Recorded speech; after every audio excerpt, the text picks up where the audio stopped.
Just find the right place in the program, make the appropriate change, and we'll run the whole thing again. Speech is still very complicated. Music is simpler. Is that a question? Yes. The question is futile. My interpretation of the data leaves little room for error. The art of leadership is delegation. That information is not available. This constitutes all available data. You know what they say, no good deed goes unpunished.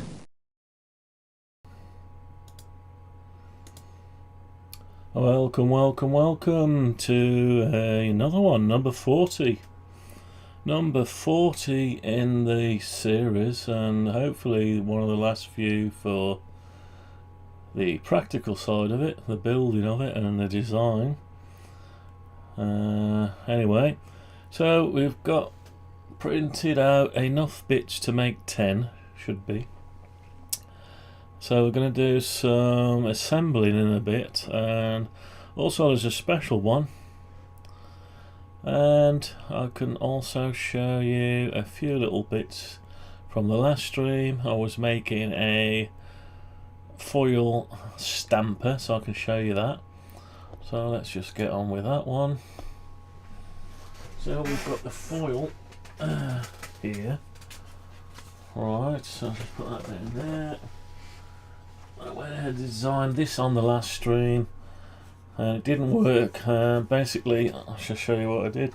So I've got Stanley blades, 8 Stanley blades set in this plastic.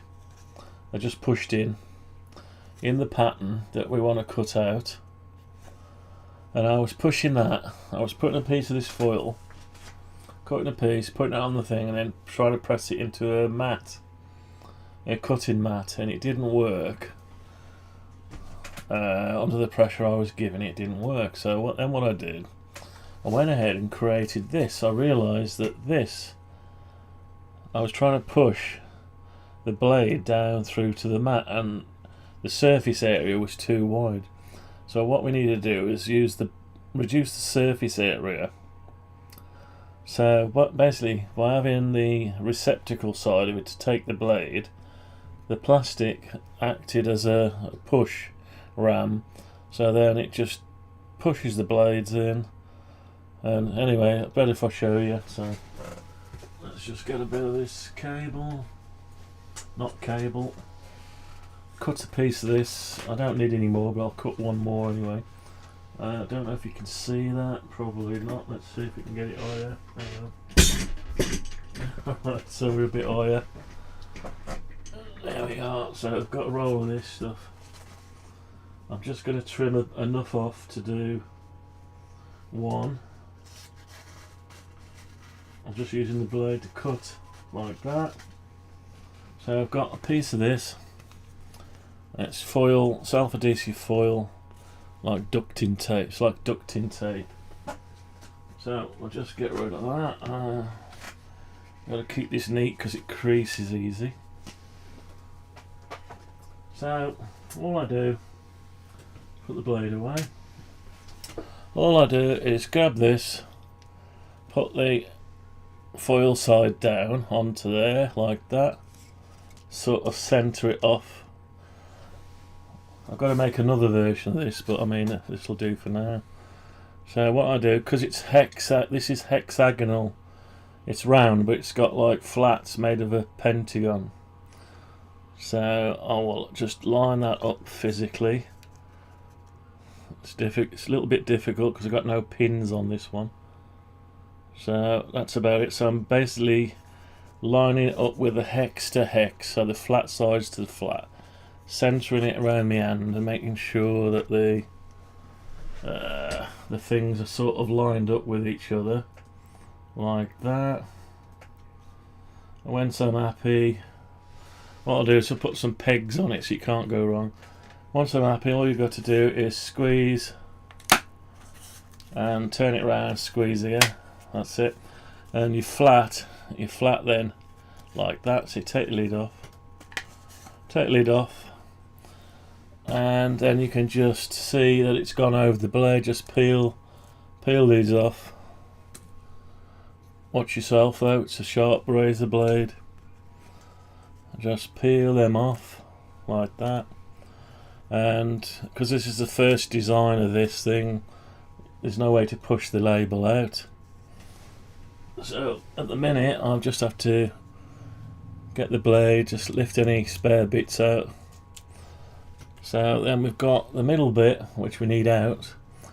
So this is where it'd be ideal to have a push hole in the bottom so you can push it out. So I'm just gonna lever it out at one corner, just a little bit of distortion just to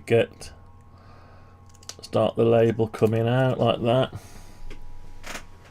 And now I can just pick it out with my fingers.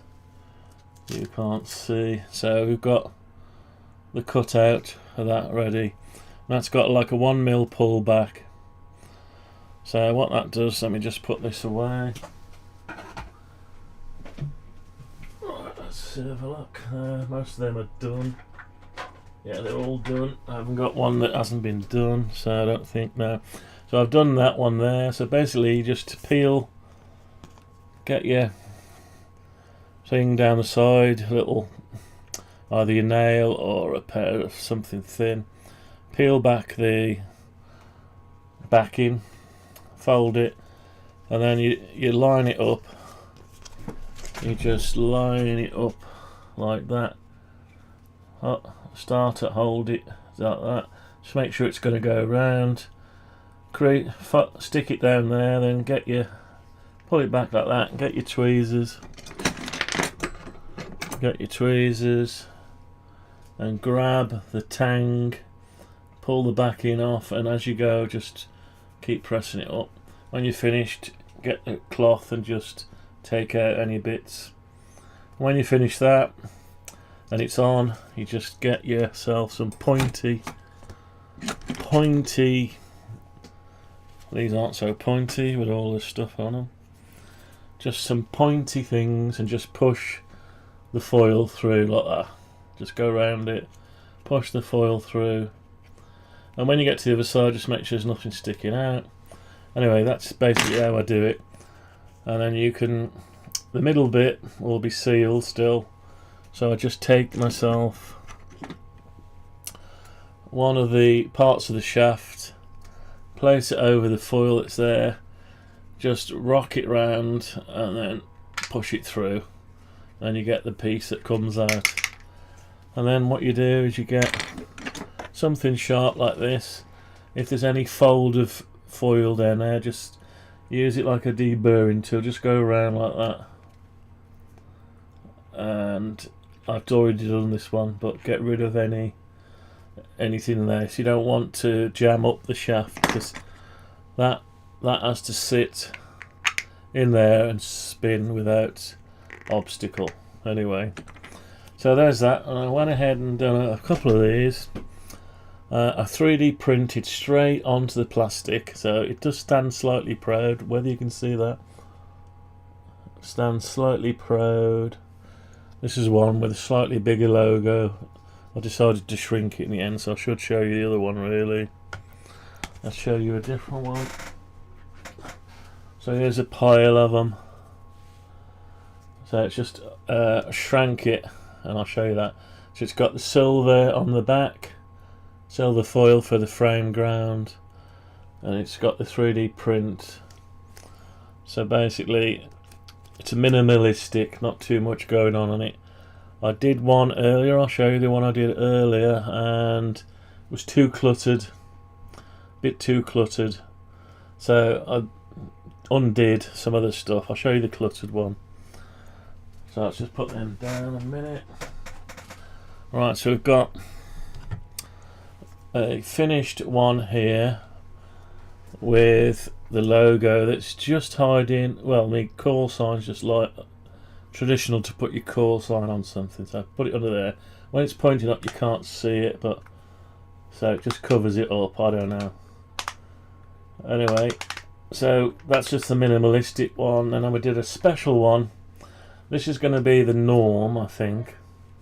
And then the special one that looked a bit too cluttered was this one here, and this one I put the information of the website, description, HF RX antenna switcher, then the number of man hours so far. It's gone up since then, 105 man hours, by Dave G7UIV on YouTube.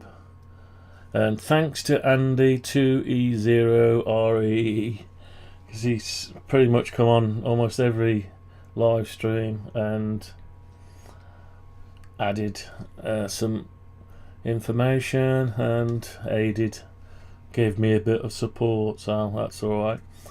Anyway, so we've got a sort of product that works right. I've done a test on it. It needs to go on for a longer test, but basically that's a stepper motor add-on anyway. I'll try and pull it off. I've still got a bad arm, can't pull it off. I went to the doctors, they told me put an ice pack on your elbow. Yeah, stepper motor add-on. So what I'm going to do is, because Andy has been watching and adding to it, suggesting some things over the time, so what I've done is I've allowed to basically, I'm going to gift him one of these. Alright, I'm going to gift him one of these,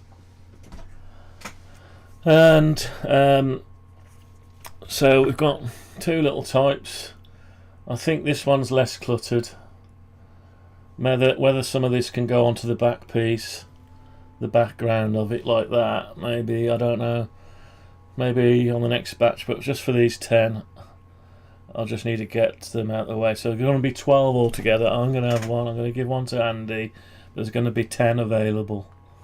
So I still haven't worked the price out. So what I'm trying to do is recoup what I've paid out. Just recoup that.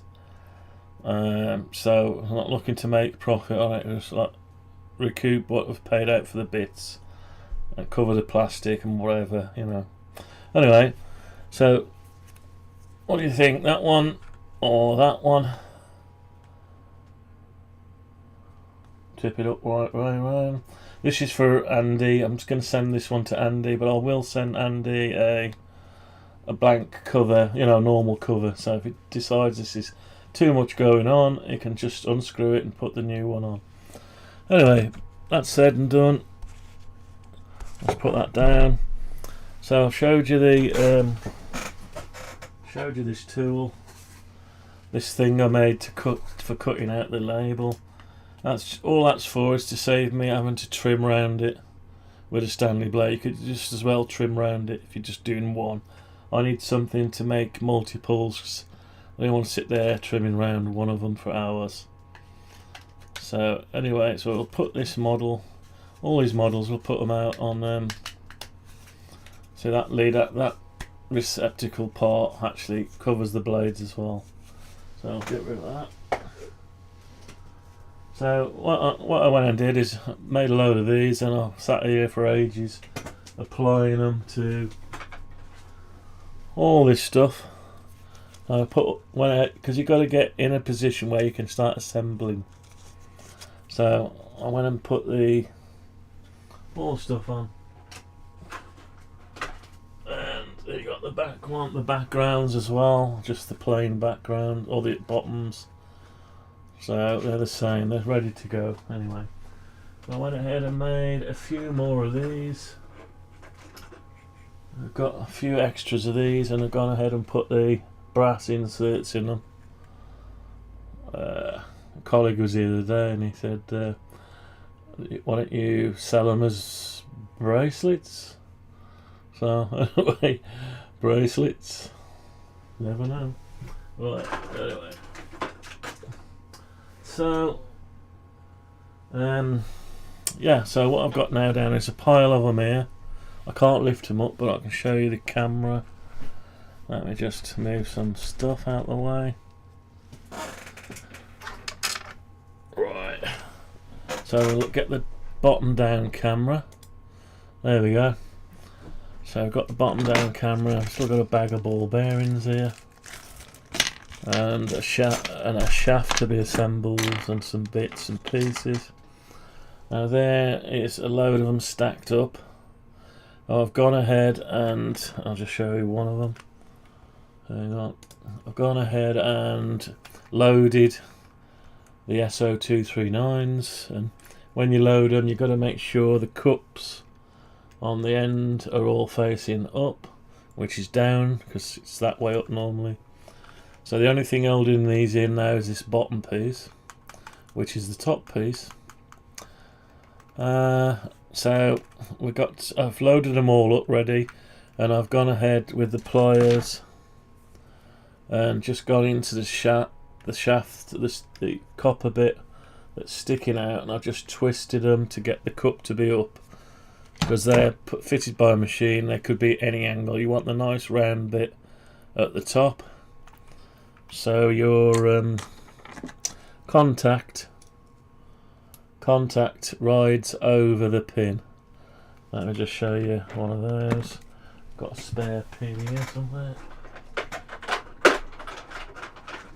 Right, so then you've got, this is a different one. So you've got your round piece there, your round, and then you've got your cup. So you got a cup at the bottom, you want the round bit at the top.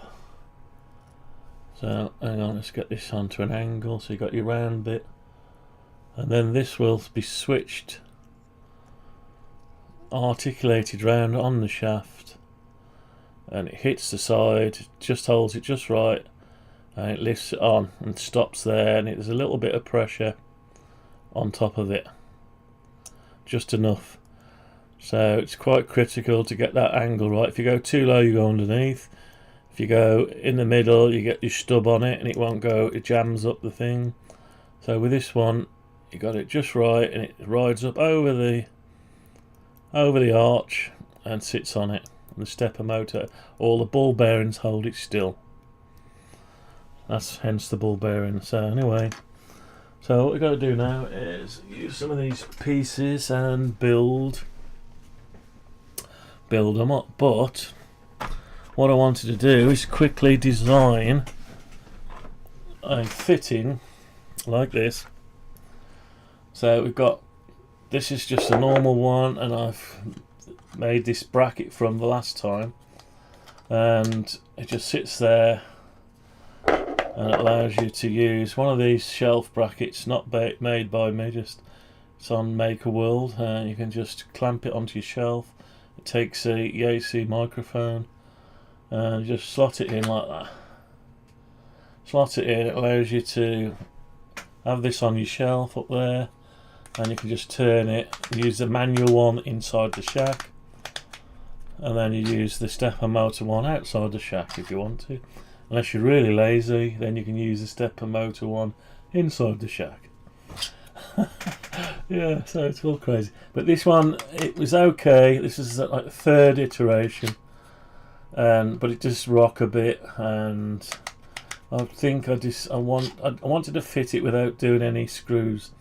I think what I'm going to do is make it so you undo some screws and you fit it a larger screw through it, and it clamps it on and it holds it still, even though this works quite fine as it is. And what I don't want is it falling off or anything. So I'm going to quickly make a new one, possibly. Tell you what, shall we make one? Yeah, let's just make one. Right, so I printed a few of these out. How many have I got in here? 1, 2, 3, 4 now in here. I gave one to a colleague yesterday, and he didn't realise that there's a V in it to put your microphone in. Anyway, he does now. Right, let's get on with a bit of design before we start putting all this stuff together, doing the mundane stuff of bolting together. So anyway, alright. So this is number 40. Let's just get on with it. So we're going to do some assembling, but also let's do this design, and the printer is available, so we can get on. And I also wanted to put because I put the numbering system on in Bamboo Lab down here. I'll just bring that over here for a second. I'll show you this before we carry on. So that's what it's just printed. I was tempted to print another one, but I wanted to keep the printer free. Okay, so if I go over to here, back to this one, this is the main job. So we've got all the bits going on here, and also there's the bits for the shelf bracket, the one that's going to be changed soon. And I went ahead and put the graphics on this one here. So this graphic, the livery was put on top of this model in this part of the program. So in order to reflect this in the real one, I need to go and do that basically. So let's do that. Otherwise, when I show the model in the future, it's not going to have the numbers on it. So that's at number 7. There's comment. So right, let's just bring that round there. Oops. Oh dear, what's going on? Right, so we want some red writing. I'll just say com. We'll have to try it. I don't know what the size is going to be like. That's too small. So abandon that. We'll go again. Let's get it bigger. Let's try 6. Is 6 too? Oops. It's not too bad actually. Let's go a little bit more. Let's put com and let's go, I don't know, 7. Right, so we've got 7 there. Let's have a look at one. Oh yeah, it's quite big. Let's put one on there, and we'll have to turn it now. If I do 45 degrees, it should bring it up straight. Now, I'm just looking at an existing one. Might be too big, that. Just bring it down here. Is that okay? Might be alright actually. So I'm going to look at it from above.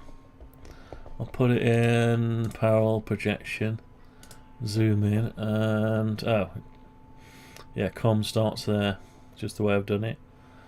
It's not too bad where it is actually. Not too bad. Needs to be red though. So I need to do another one. Is there a colour on it? How do we do colour?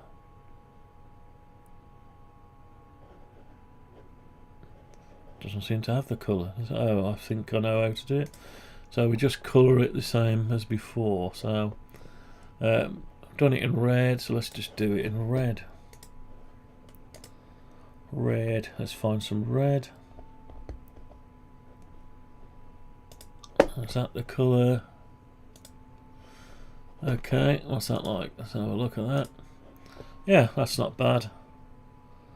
Not bad. Right, so if I use that as a template, I don't know if I can edit that. Can I edit? Oh yeah, edit component. Can I have a look? No, that's not what we want. So we're going to have to do this individually, so we'll just... Right, so we just want one. Okay, and we're going to have to rotate this. I have to do each one individually. So 90 degrees. And we want to paint it red, just like that. And I've got to try and move it in position. Can't remember how you move stuff now. How do I move stuff? Oh, with this one. Using a different program today. Well, not a different program, but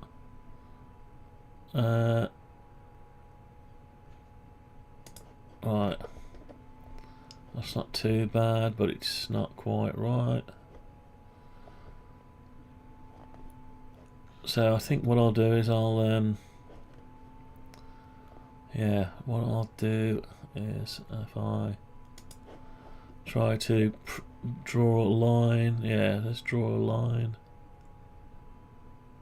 from there to, oops, I don't know what's going on today, to there. Oh, I know what happened. My button got pressed, so it wasn't doing clicking. Right, so we'll go from there to there, Is that right or that one? I can't tell.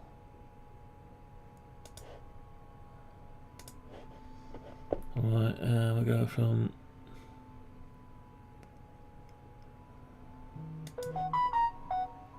there to there. No, that's not quite right.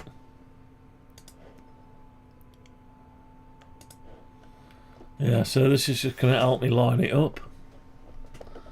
Save me messing around. I'm sort of guessing where it goes. Oh, what happened there? Undo guide. Ah, doesn't want to do it, does it?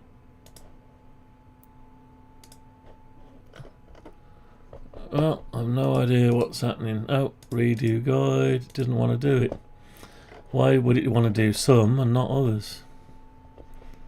That's strange to me.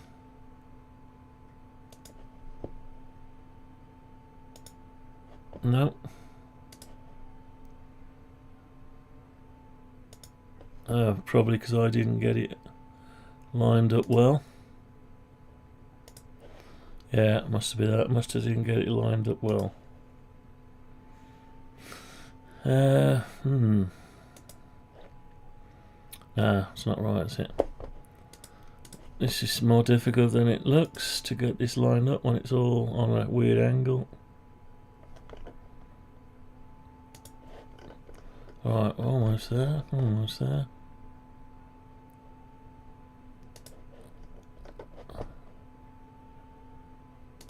No, that's not right. Yeah, so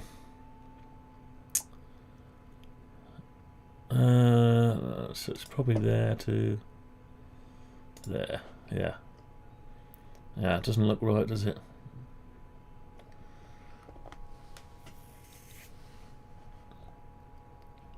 Yeah, what I should have done was, I'll tell you what, let's undo all that. Undo everything. Right, so I'll just grab the top of this.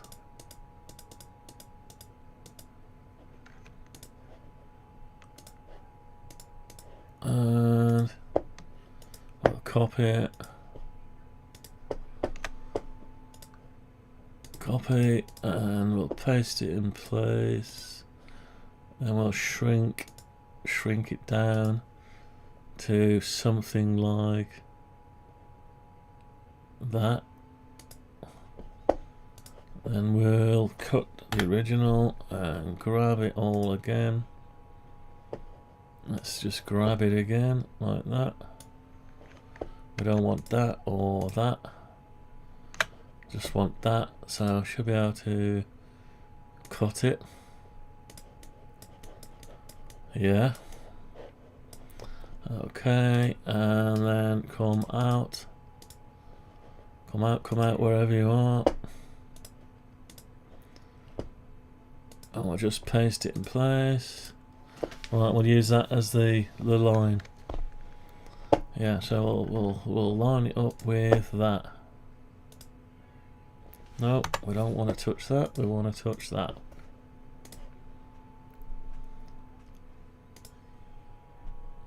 That'll do.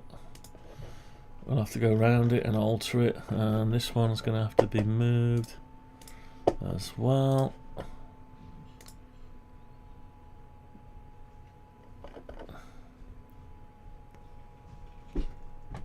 No, let's just put it there a minute. And bring it down. Come on, you can do it. Go on, snap to it. No, doesn't want to snap to it. Right, how do I snap to it?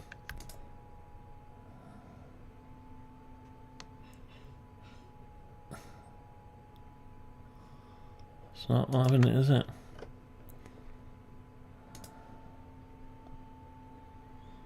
Right, so if I right, I'm stuck now, aren't I? Not as easy as it sounds. Come on, get on there. I need to infer it onto there, so I need to hold it in position.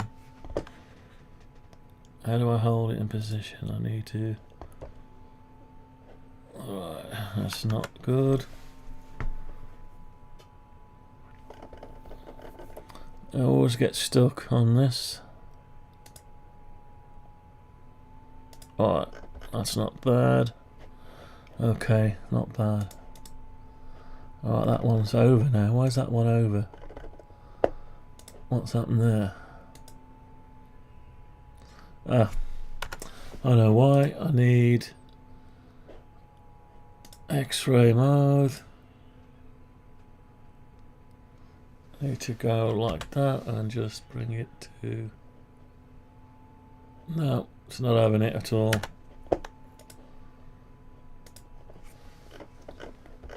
I'll tell you what we'll do. It's not helping by being inside something, so we're going to get that. Let's get all this and... Problem. Right. Take that and we'll cut it. Go in. So just come out one and paste it in place. There we go. Okay, so I should be able to then. There's less stuff going on, so I should be able to. No, we still haven't got all of it. Hang on.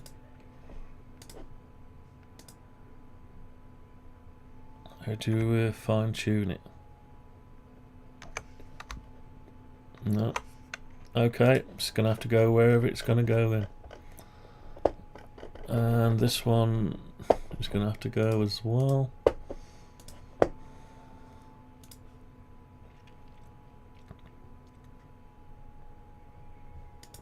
Let's do that, I don't know. Right, so next one, number 2. So I'll put it down there, turn it round, 135. Actually, it doesn't know which way I want to turn it around, so go like that. I'll go 135. I'll paint it. And move it in. Try to do this upside down.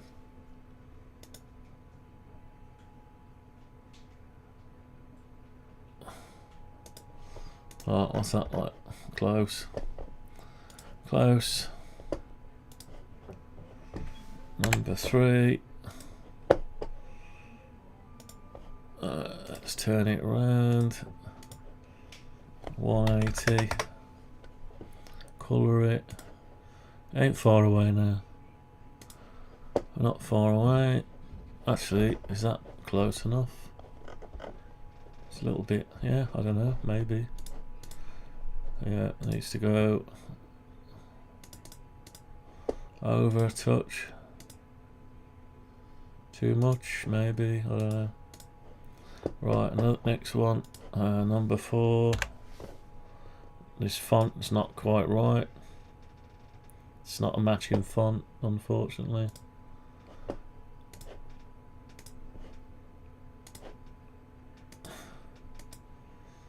So we'll go this way, 135 degrees, that's it. And I'm still trying to find a name for this.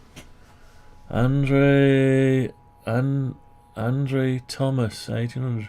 What will be responsible for making the rotary contact between the connectors? Good question. I presume you mean the continuity between the common and the outputs. Yeah, so what we've got is, I can quickly show you actually. So if I just come out of this one a minute. Oh, welcome to the live stream, by the way. Let's welcome everyone. I said we were going to welcome everyone individually.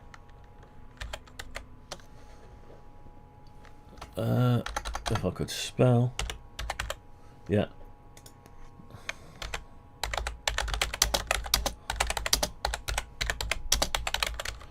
There we go. We always welcome everyone individually until it gets to the stage where it's too many.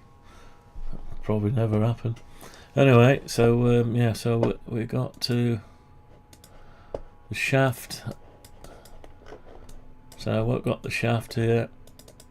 That's the knob. So what we've got here is a bit of a weird way of doing it, I'll admit, but the idea is to build it quickly. So we've got a contact strip out of a reclaimed contact strip out of a relay. Now it's I'm told it's a phosphor bronze strip with a silver plated contact rivet, basically. So you, with these, you've got two sides. You're only using the one side. If I break down the model a bit, let's take off some stuff so you can see. Right, where is it? Chassis clamps. Right, so take off the chassis clamp, take off some of the SO239s. Right, so SO239s outputs. Let's just clearing up the model for you. So we've got ball bearing there, ball bearing, ball bearing. We're using the natural flexibility of the plastic instead of having springs. So there's enough flex in it to act as a click action. The copper strip rides on the barrel, on the roundness of the barrel. It hits to the side, and there's designed enough flex to ride up over it and still apply pressure. And the ball bearing holds it in position. Hang on, let's get rid of some lids and stuff. So you can have a look. Cover, hang on, I've got to find it now. Yeah. Right, so we've got that out the way. Now the lids. Cover lid and base. And we can take the actuator off. So, and what happens is, this green one is your common, and gets soldered an earth strap. Yeah, it's very clever idea. Yeah, we did have other ideas to start with. If you go back to the earlier streams, this is number 40, and we had other ideas. Now initially they were going to be soldered with an eyelet and bolted down, and a PCB made, and then slide another contact around. There's all sorts of ideas, but then initially I was going to bolt each one of these in individually. And then I decided to swap a few things around, so now they just push in and they hold themselves in there, and you put your inner chassis clamp. So there's a chassis clamp. So basically there's this insert that pushes in here, and it's modelled to fit and hold the bottom of the SO239 still. And when you put your final one in, it holds everything still. And now the cleverness keeps on going. So your frame ground, these act as your frame ground along this axis. Hang on, let's put the rest of the SO239s in. So you got your, they're just sticking out just enough. See that? Just enough to stick up, and then they touch the foil of the lid. Now if you look at the lid, there's a foil, a self-adhesive foil put on, and this marks where the SO239s touch the foil. Although they're actually, are they that much? Hang on, maybe they're not now. No, because they're, oh yeah, because they're rounded. So the SO239s have got rounded corners, and the corners actually meet. Now this is the foil for the lid, and then you got the same on the bottom. So they're fully grounded, they're acting as a frame ground. So they're bolted together, so they've got fixing that holds the lid down. Fixing holds the lid down, and it straps the foil against all this, so it makes continuity for the frame ground. Anyway, there's that. So that's how it does it. I've had it on test with a sweep pattern on a stepper motor driven. Did I mention it was stepper motor driven? Yeah, stepper motor driven. Well, I've had it on for an hour or two. I need to run it for days really, as well, and see what the wear, you know, any fault mode would be. So at the minute I've designed the shaft modular, so with it being modular it's in bits. So the top bit, this bit here, this is the bit that you put your actuator on, it slots into the bottom bit, also contains a bearing, so you get your ball bearing there, and that holds it in position at the top, which everything tries to be doubled up for stuff. So if you go on to the lid, everything has a double use. So if you look at this bit here, you can see this has got 3 uses actually. This thing, it's got 3 things it does. It's actually 4 things. It holds the shaft in the centre. It contains the physical stop for both directions. So once you get to position 1, it stops. Once you get to position 7, it stops. It contains the indents for the top. It holds the SO239s in place. Yeah, so that's what that one does. Now the bottom one, what does the bottom one do? It's a similar thing but without the stop. It's exactly the same but no stop, so you've got all the ball bearing positions. Alright, so it allows you to assemble, let's just take the top off. It allows you to assemble. You get your frame. I'll show you in a bit when I assemble some. These M3 brass inserts are melted in. This is ABS, so it's got 90-degree temperature. Oh, found number 4, fireball 4. So all this is held in. There's no bolts to put in or fixing. They're all held in place because they need to be floating.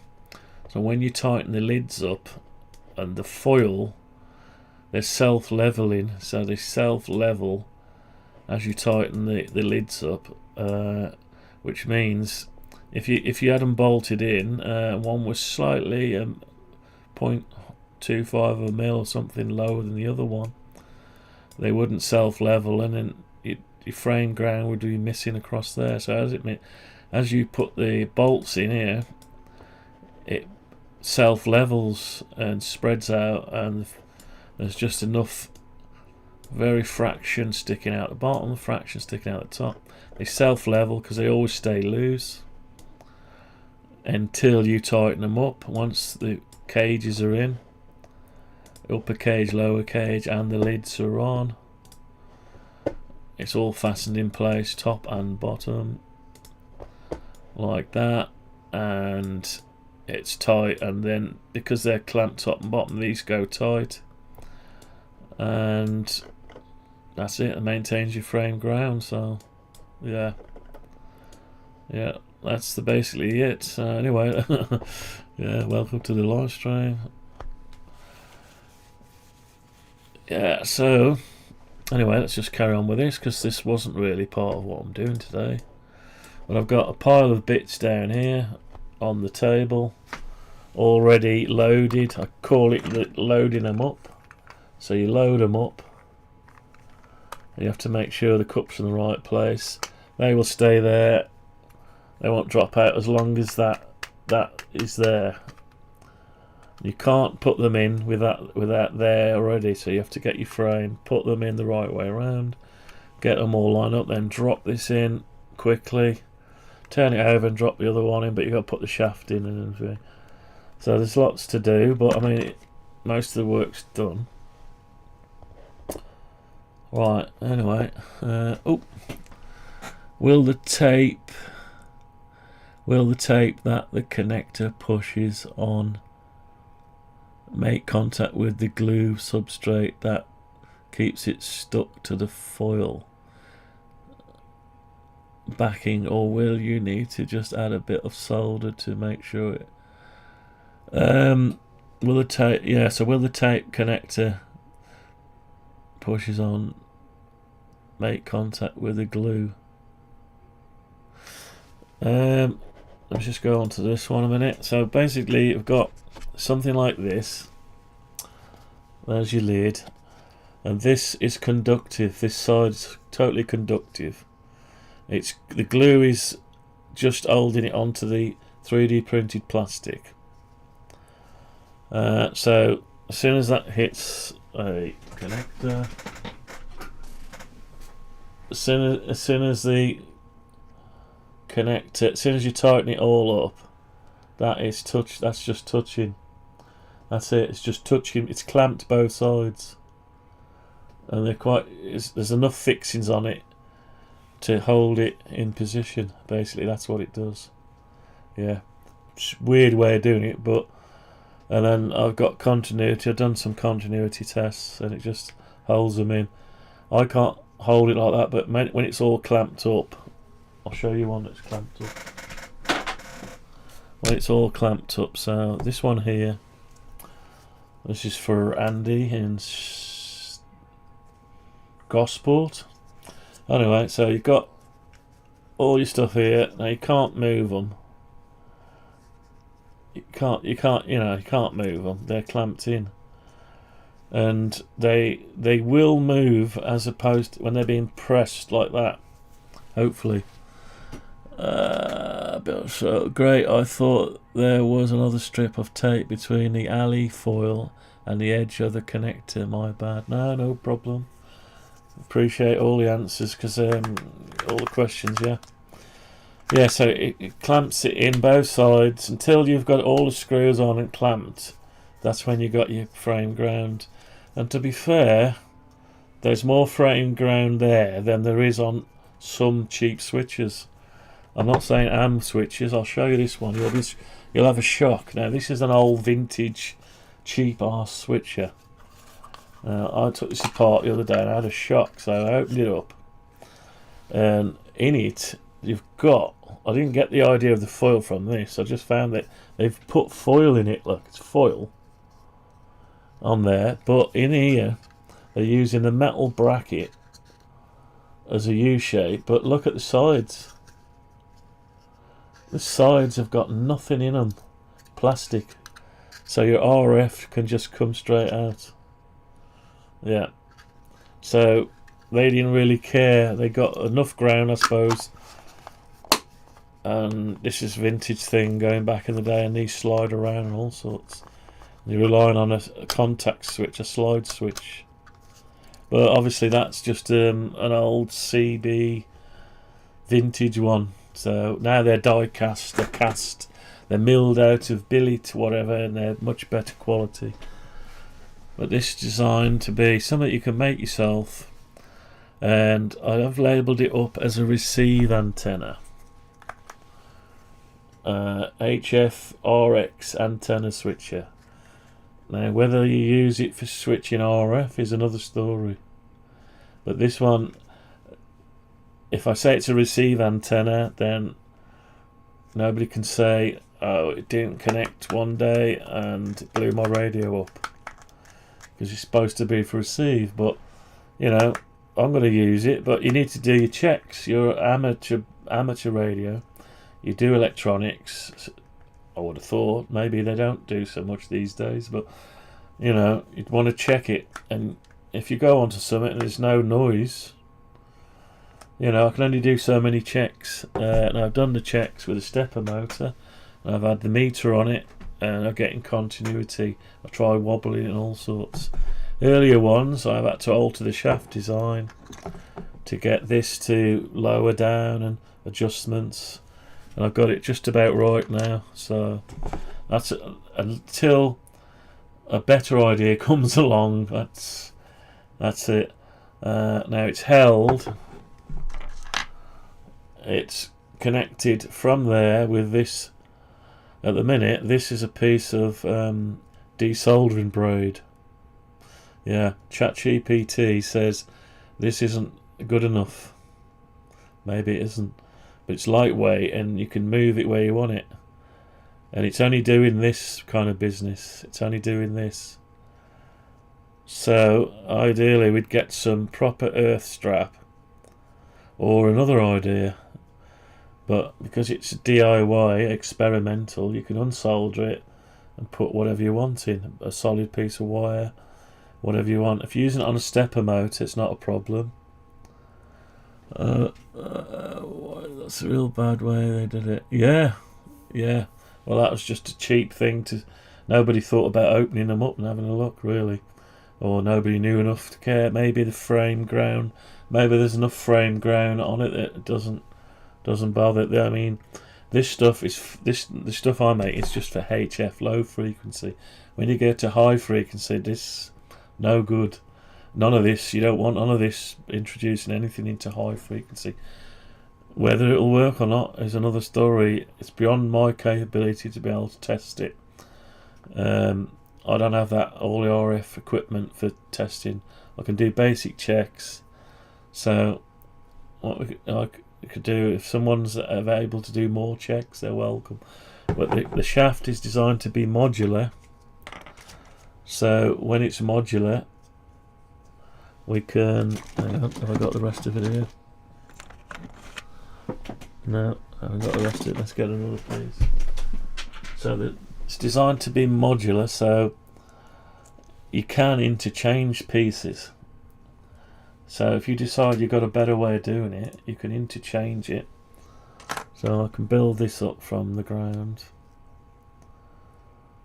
So these all slot together, only one way they go. So that pushes into that. Then you've got to put your contact strip on. I'll normally have to just see which way this goes round. Small end like that, so that tells me which way round to put it, because the flat has to be in the right direction. So there is one way round of doing this. Hang on, which one am I doing? No, I've got it round the wrong way. There we go. Yes, you can't go wrong. So I'll take that off a minute, and you can't see, sorry. Quite as tight fit, so then you push this bit over there. Because it's modular, if you have to alter the design or change, or we find a better way of doing it, we can just take the piece out in question, keep the rest, and just change that inner piece. So you've got your shoulders here that sits on the shoulders that sit in there, and that doesn't actually sit on that one, it sits on another piece.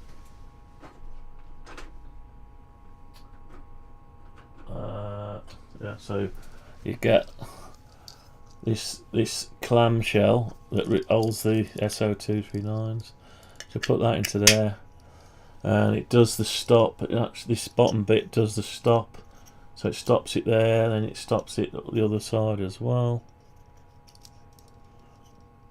No, I've done that wrong, haven't I? That's the wrong way around. Sorry, that's the top bit. Yeah, so the top bit does the stop, and the bottom bit does the... Yeah. Bottom bit without the stop. Put that in there with your ball bearings in place. And you put your clamshell on top. You don't assemble it like this, but... And that is your stop. So it sandwiches in there like that, and then you turn. You can't see it very easy, but it does the stop and the other the other stop. So position 1 and 7. That sits in. That's the inner shell to put all your build. Pop these. They don't fit there, but they fit. That holds it in that way, and then you put your one of these sits on the outer, and it clamps it all in basically. Yeah, it's many iterations to get to this point, but I don't suppose it'll be the last. But instead of shipping a whole thing out that can't do anything with, we can alter the design, and then new bits can be either printed if they've got their own printer, or we can send them out, come and replace it for a better design. But we've got the building blocks to start with, and it works. It does work. All depends on the usage, obviously, and so anyway, you've got to start somewhere. So we started somewhere, basically. You know, is it perfect? No. We've yet to find out. I doubt it, but so what I propose to do is of making 10. Just making 10, and if we can get some out there. But if we say they're receive antenna ones, for receive antenna, because I want to put some long wires up and different angles and all sorts. I might not necessarily want to tune them. I just want to try and do some other stuff, you know, catch some angles, different angles. You know, you might be able to run a massive long wire around, but as long as you only transmit on the one that you've got tuned, you might just be a listener, a shortwave listener. I don't know. Anyway, so there's that. It's a deal. It's a project. What do I call it? Experimental. That's it. Experimental. Because you can attach a stepper motor. Obviously, I don't know if I showed you the stepper motor bit, but you got a stepper motor add-on here.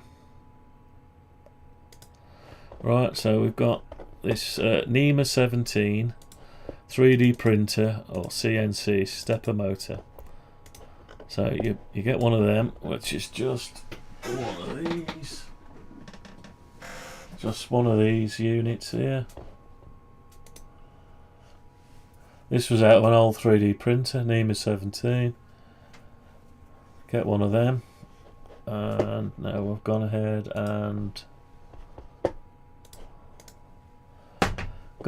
made the spacer for it. So you've got the spacer that goes in there.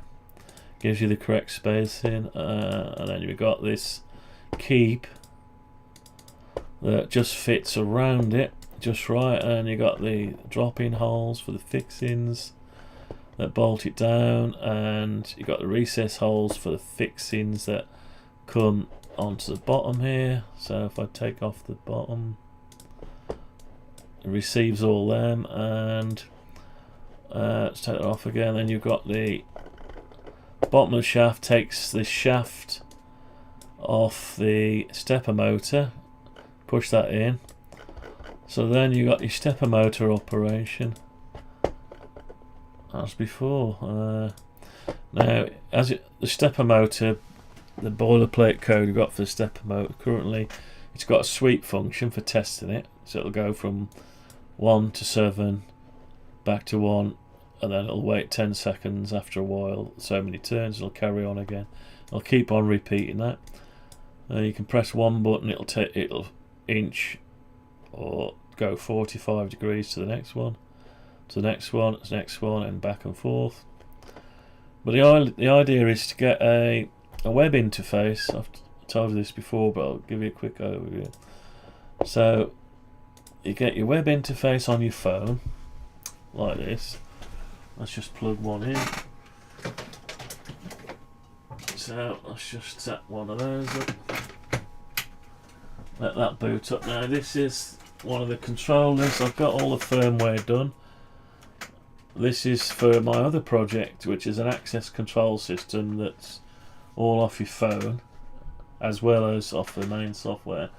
but this can be reused to do the stepper motor driving. Not the driving, the stepper motor, with a stepper motor driver board added. This does all the web interface. So let's see if it's connected. It's connected. It says it's 11th of March. So you go onto your phone. So I'll just go onto my phone. Just put in the IP address, or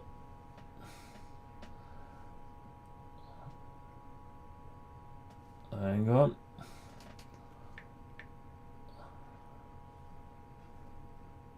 I've got to find the right one. It's playing silly buggers. There you go. I've got to put it in manually. 192.168.0.82 and the port number 82. Go. Not having it. Why is that then? Tell you what, I'll bring it up on the browser, 'cause I might have changed it. I can't remember. Is it 81? Maybe it's 81. Right, let's bring it up on the browser. Right, so I did this the other day already. There it is. 81, sorry. I was putting the wrong one in. So we've got it on there. I can also bring it up on the phone. Now I know it's 81. I forgot it. 192.168.0.81:81. Yeah, so you got it on the phone. You can't see it.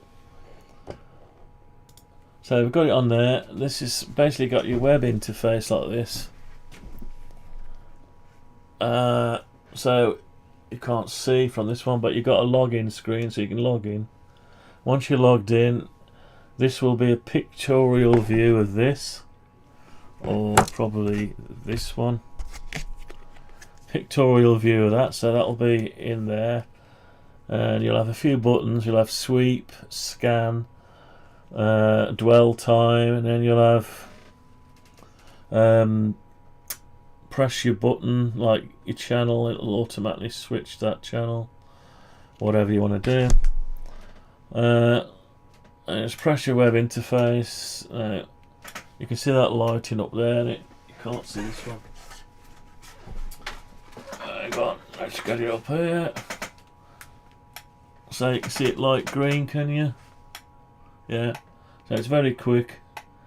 So basically the device in here is ESP32 and it's hosting its own web interface.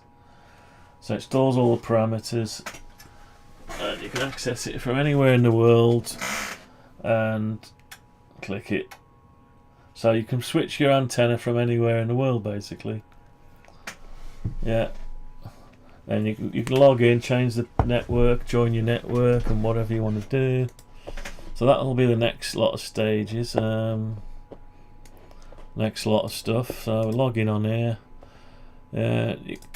Here we'll change. This is an existing project, so it'll be modified to show the graphics of the switch here. We'll have a couple of buttons, dwell, time and sweep or scan, and it'll just go from one area to the next, you know. And then you can see if you can pick up a better cleaner antenna, cleaner contact. Andy, how you doing? Welcome Andy, regular. Andy's a regular.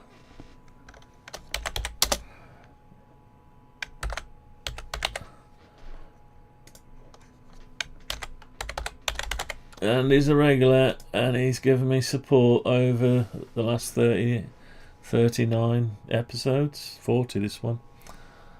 So we all say hello to everyone if we can. Hopefully I haven't missed anyone, there's nobody else in there. Yeah. So,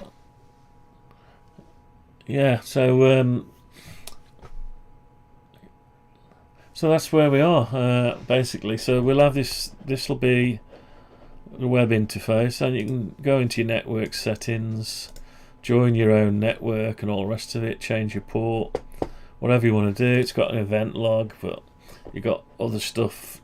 It's designed at the minute to take tokens for an access control, but you got all the other stuff on it. So I'm going to reuse this that took me 10 years, 14 years, basically. Not this web interface, but from start to finish, 14 years worth of work. And the web interface since 2018 moved over to ESP32, so we can reuse that code instead of starting from nothing. Anyway, so there's that. So switching from switching with your stepper motor. If you want it, it's optional or manual. So I'm going to have a manual one in here. And outside, there's also a bit extra to it. Let me show you that, just to give you the catch up. I went ahead and made this weatherproof pole mount enclosure. You bolt this onto your pole. It's got 3 orifices for cables that come in. And you take the lid off. A little noisy, so you've got your pole. You stick your stepper motor, there you go. So your stepper motor will sit in here, something like that, which will be basically, if I'll have to get it out, let's just do this again. Where's it gone? I've lost it, here we go. Here's one I made earlier, so you've got the stepper motor with the spacer and the other bit, and stick that. Put that onto channel 1 and put it like that.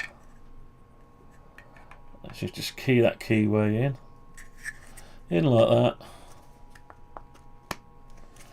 That's it, and then you just pop that in here, in this thing. These are all optional, so you put that in there, and then that holds it up outside on a pole, and you got your coax inputs. So you've got your main feed signal cable coming in here, and your main feed coax into your common, and then you've got you can put whatever you want in coax wise, and then you just drop your lid on top of there, and that's it. So you're all weatherproof, supposedly. Yeah.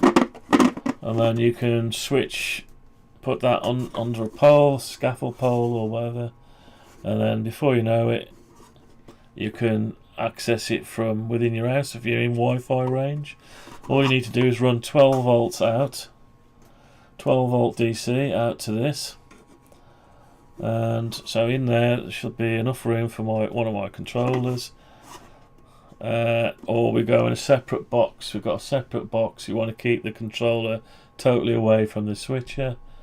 As long as it's in with about 2 meters of the stepper motor cable, you can just run your stepper motor cable and keep your other bits away now. The other thing is the stepper motor between switching is de-energized, so it powers off. So once you switch, it only powers up to move it, and it stops, and the ball bearings keep it in place. Mate. Right, anyway. Oh, have a look at this one. Where's he gone? I don't know if you've seen that one.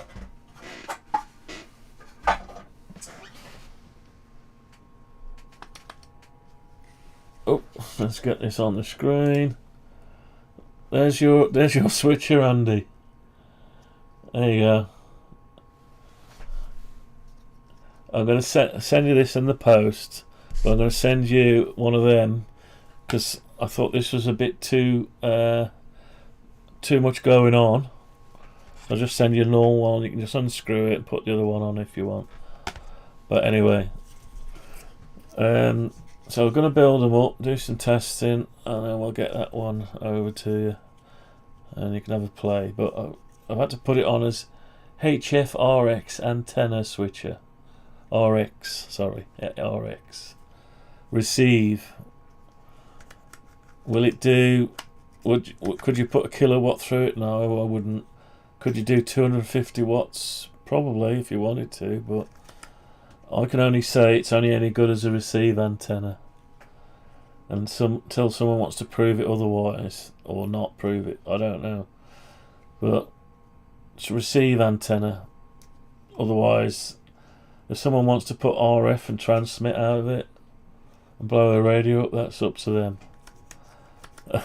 All I can do is do as much as I can to make it feasible. Whether it works or not, it will work. Will it work? But it's going to be sold as sold at cost. So you'd be buying parts. You're buying the price for the plastics, the screws, the fittings, and the SO239s, whatever else goes in it. So, and I don't know how else to sell it, because as soon as you sell it as a product, they'll say, "Well, it didn't do this or it didn't do that. I put 1,000 watts through and it didn't do anything." Anyway, so there's all that side of it, which, you know, it's experimental. You've got to say it's experimental. So now there's possibly, would it work? Yeah, I'm going to use it outside and I'm going to transmit through it. So I'm going to have one inside and one outside. I can route my antenna from outside to inside, and then route it from inside to different radios, scanners, different things, whatever. You know, I might even be able to put 100 watts. Andre Thomas says 100 watt will be around 220 volt peak to peak with a current of about 0.45 amp. I'm pretty sure it will handle it fine. Yeah, I mean, I've only got a 100 watt radio, so I wouldn't want to put any. I don't know if people use switching equipment or a lot of stuff connected in series when they're doing high powered transmissions. I don't know. But if you're going to be doing high powered transmissions, you're gonna go on a commercial thing, aren't you? I just want to. I had a little switcher there. I had this little cheap switcher thing I've had for years, and I switched from a long wire to a vertical.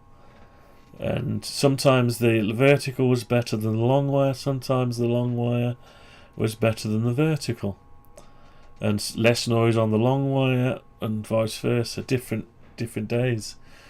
So I can bring if it's someone noisy and there's a lot of QRM, you could try a different orientation of an antenna, and maybe you can hear them talking. So, and this brings up other ideas, because my radio, it's an Yaesu FT710. The one is. The other one's Yaesu FTM 510.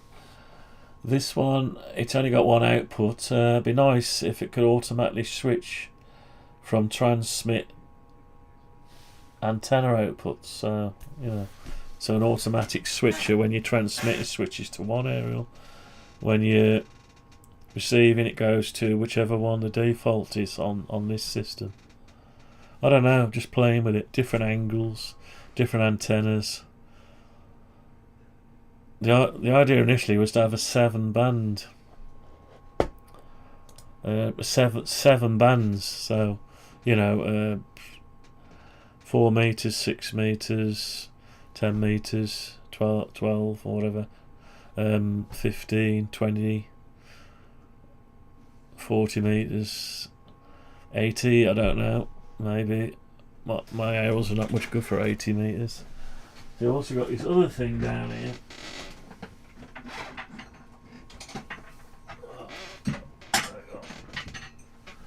You've got this other thing that I made, which is yet to be put up now the sun's out. This is mad. So we've got a 1-to-1 balun stuck in there. We've got a driven plate for the the top's the driven plate, that's the ground plate, and the idea was to put whips in. These mobile Ampro whips, different ones. So the layout was designed by ChatGPT, so you got your 4 metre, 6 metre, and it goes round. And it was, the idea was to create a dipole, tuned dipole for each band, but it's off a driven plate, so it'll automatically, a bit like DX Commander, so it'll just go up the right antenna depending on the frequency. That was the idea initially. But then I had a problem. I bought two Ampro 40 metres and two for 20 metres. But what they don't tell you is you can't make a dipole out of two exact same loaded whips, which I didn't know. So basically, as soon as you load the whip, you can't get it tuned. The antenna has to be moved. The only way I did get it tuned was put a 40 metre as the base, and then I put a 20 metre as the whip. So the 40 metre was able to counterpoise the whip at 20 metre. But apparently you're supposed to use non-loaded metal to make a true dipole, balanced dipole, instead of, so there's different ways of doing it. Anyway, so this thing here bolts onto something like this. So this one was going to call the lollipop. It's crazy. Lollipop. And I don't know what to call this. A tambourine. I don't know. Anyway.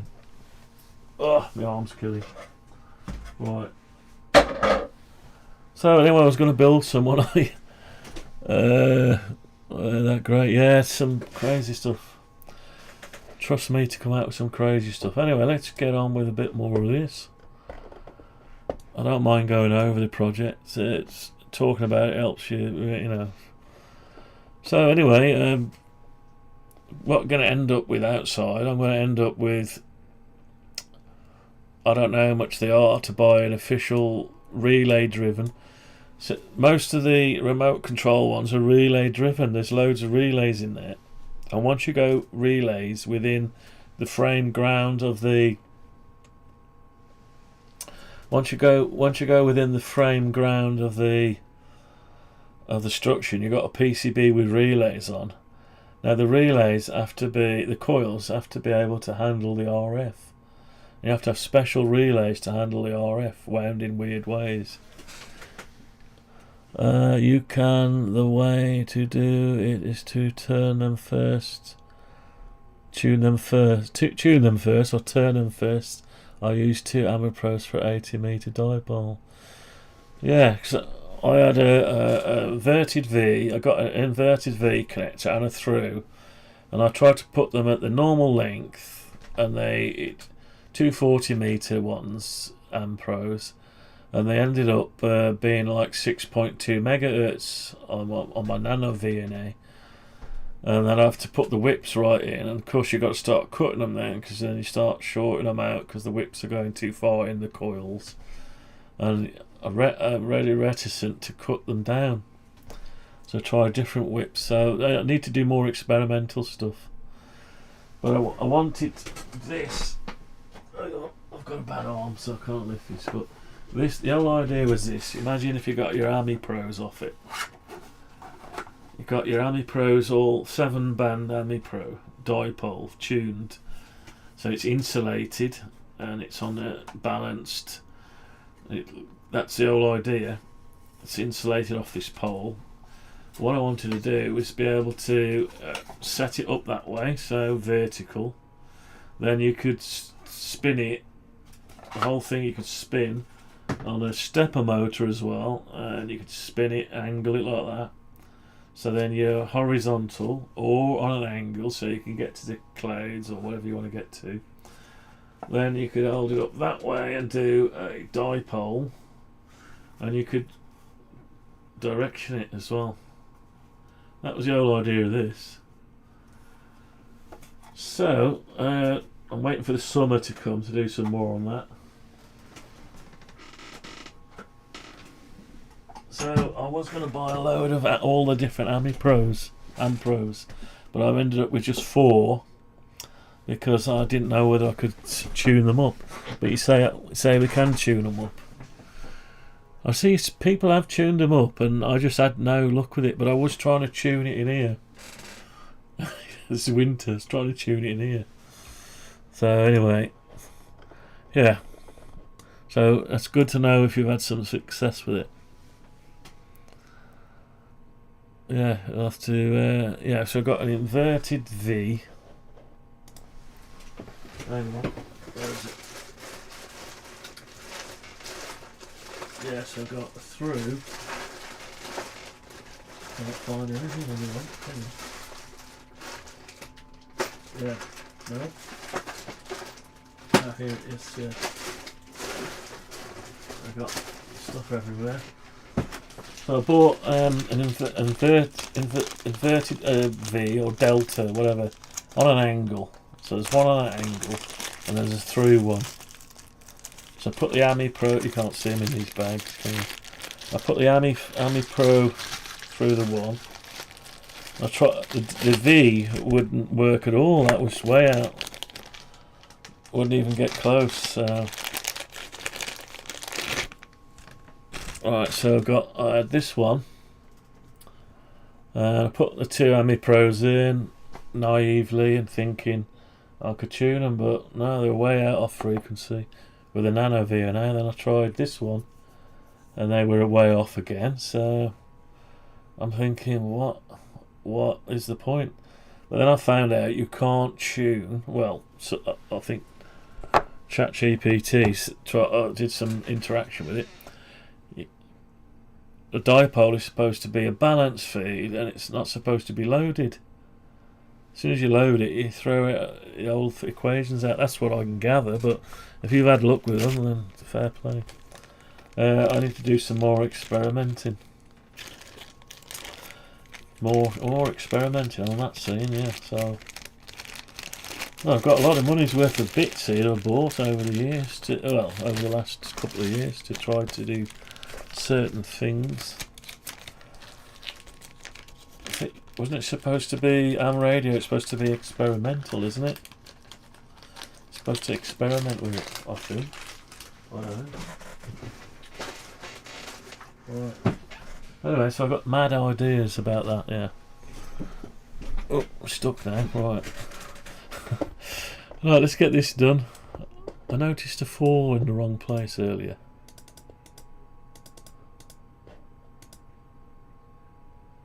Ah, that is in the wrong place, so cut that and paste it in there. Let's carry on with this.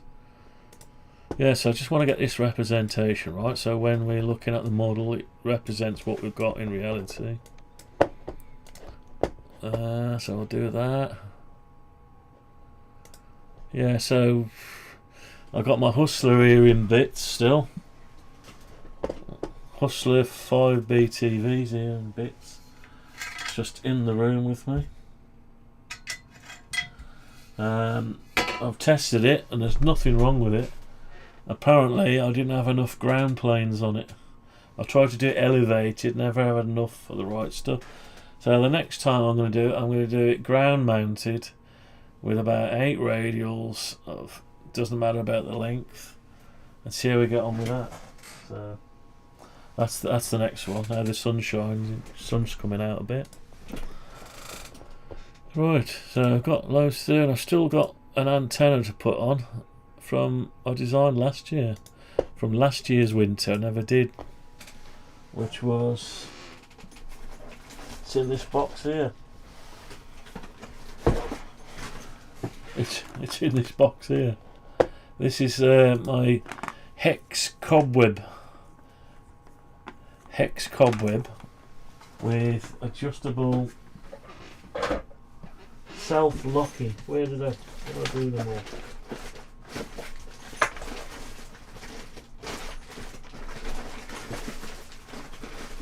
Oh, finally, there we are. Oh, there we are.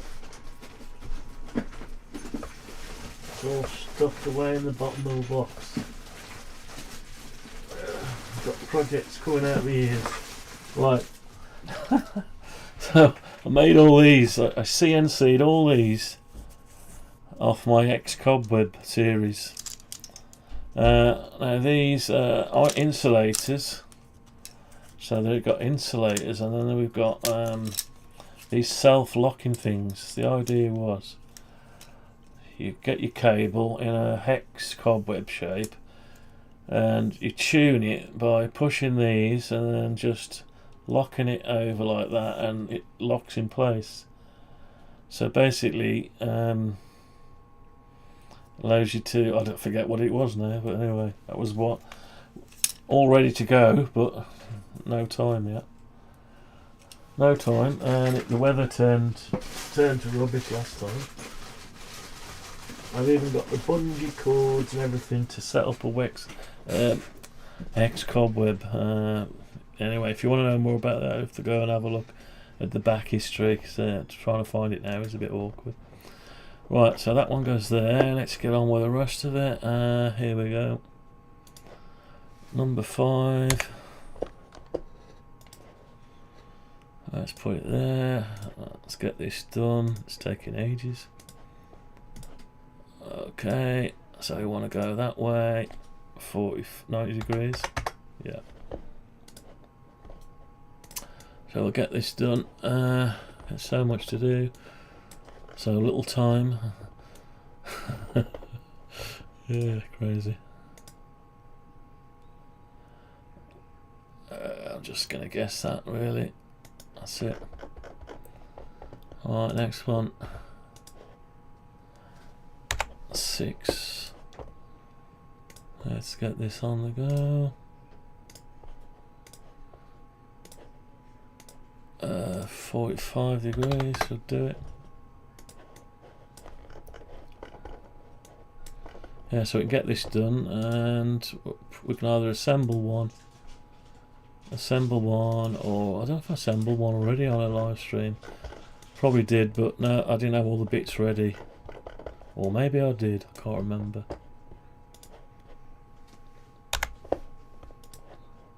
Oh, this one stays as it is.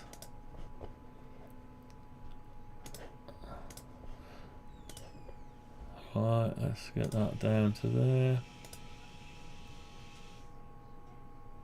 That'll do. Right, so is that close enough? Oh, we forgot the G7UIV bit to make it the same as the other one. Slightly smaller writing on the new one, so I better reflect that. Right, so let's go. I don't know, 6.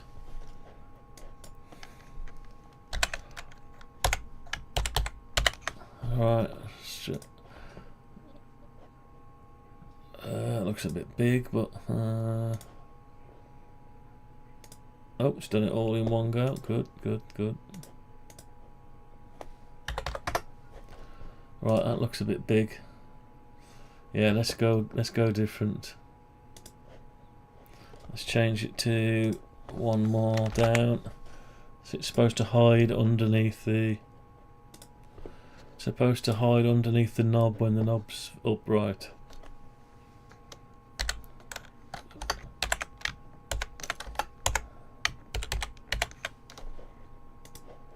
Oh, that's probably better.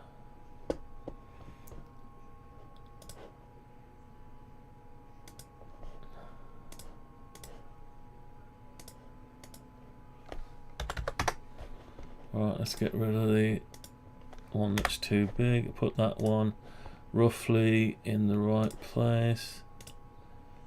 Something like this. Alright, let's see if the knob covers it. Alright, so I'm going to have to turn that knob now. How do I find the middle? I can't find the middle of that.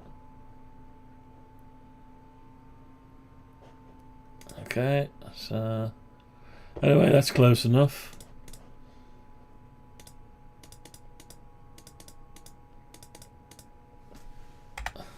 Right, so that's that's that done. Oh, almost. Let's get rid of these lines. Let's use them as a ruler. Or a rule, if you like, if you want to go accurate. Right, so at least it looks like the final thing, sort of. Right, okay, now we still can go down the PCB route if we want to. But let's just keep it as much as we can 3D printed for now. Right, so there's that. Right, let's save that. What's next? Let's just have a look at the thumbnail. Make sure I'm not going off track. The first 10 units plus one special one. Assembling, yeah. So we can either make a bracket or we can assemble one. Tell you what, let's just assemble one. Right, let's assemble one. So we want need some space really. Bit of space. How are we going to get some space? If we assemble, don't know. Let's just assemble one, shall we? I don't know. Or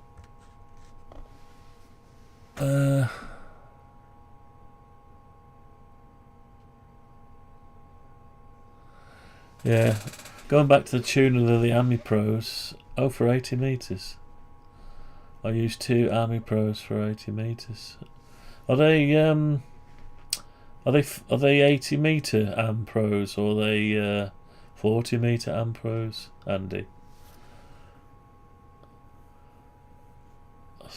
I think they're probably the 80 meter ones, weren't they? Yeah, it's a strange lot. There's lots of strange stuff you don't realise until you look into details. Right. Hang on. Do I want to... Tell you what, the desk is full, so I could probably do this another way. So I've already loaded them anyway and got them orientated the right way. So what would be the next thing? To put the shaft in and then pick one of the inputs as the common and solder it. So we've already made a shaft up actually. Now this is the wrong way around at the minute, so we'd have to go that way around. Yeah, that's right. So then we'd have to put one ball bearing in. And if we do that, then we'll have to solder it. I don't know if I want to do this live or what. Do I want to do this live? I don't know. I mean, yeah, so basically you've got to take the shaft apart. You need to start with just the, if I can get it apart, it's quite a tight fit. Yeah, start with just the contact with the braid on it. Alright, so start with this bit. So all you want to do is you want to solder that end onto the one you're going to use for common. Okay, so that's easy to be done. Let's just do that then. Right, so I need to go over to here. Oops, I've pulled this in the way. Let's get rid of that. Right, we'll go over to this soldering bit here. Right, I need my soldering iron out. For this, I've got a gas iron actually, but I don't want to melt it, so I'll use this one. Right, so let that warm up a bit. Let that warm up, and got the solder out ready. So I've still got stuff left out from yesterday. Alright. So we're going to solder that that piece just onto one of the inputs. Now the input, we said the common was not on one of the splits, it was going to be on one of the complete ones. Doesn't matter which way around at this point, because that's the same whichever way. Just choose one that's got no split on it, and yeah, that'll do. So This was just easy enough. I'm upside down, so it'll be facing that way. So I'm just going to solder that. It's easy to solder it like that while it's loose. So that'll be warm in a minute with a bit of luck. Let's get something to use as a sponge.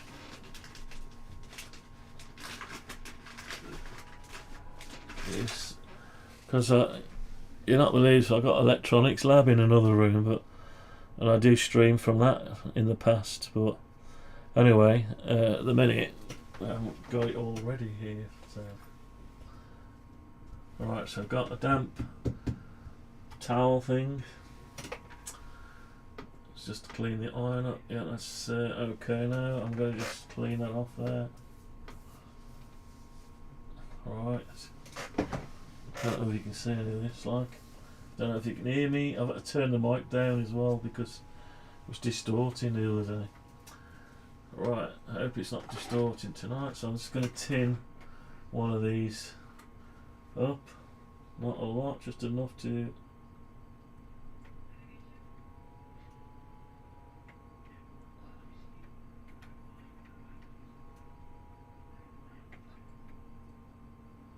Yeah, that's in. And it's going to go that way up. So I'm just going to pop that into there. You can do this beforehand, but you better do it while it's in there because it's in the right place. It's you gotta get it in the right place. There you go.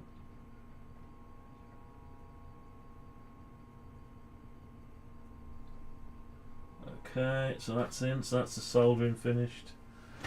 Right, soldering's finished. Just turn that off. I'm only going to do the one, I think. I'm not going to sit here doing loads of them. Whoops.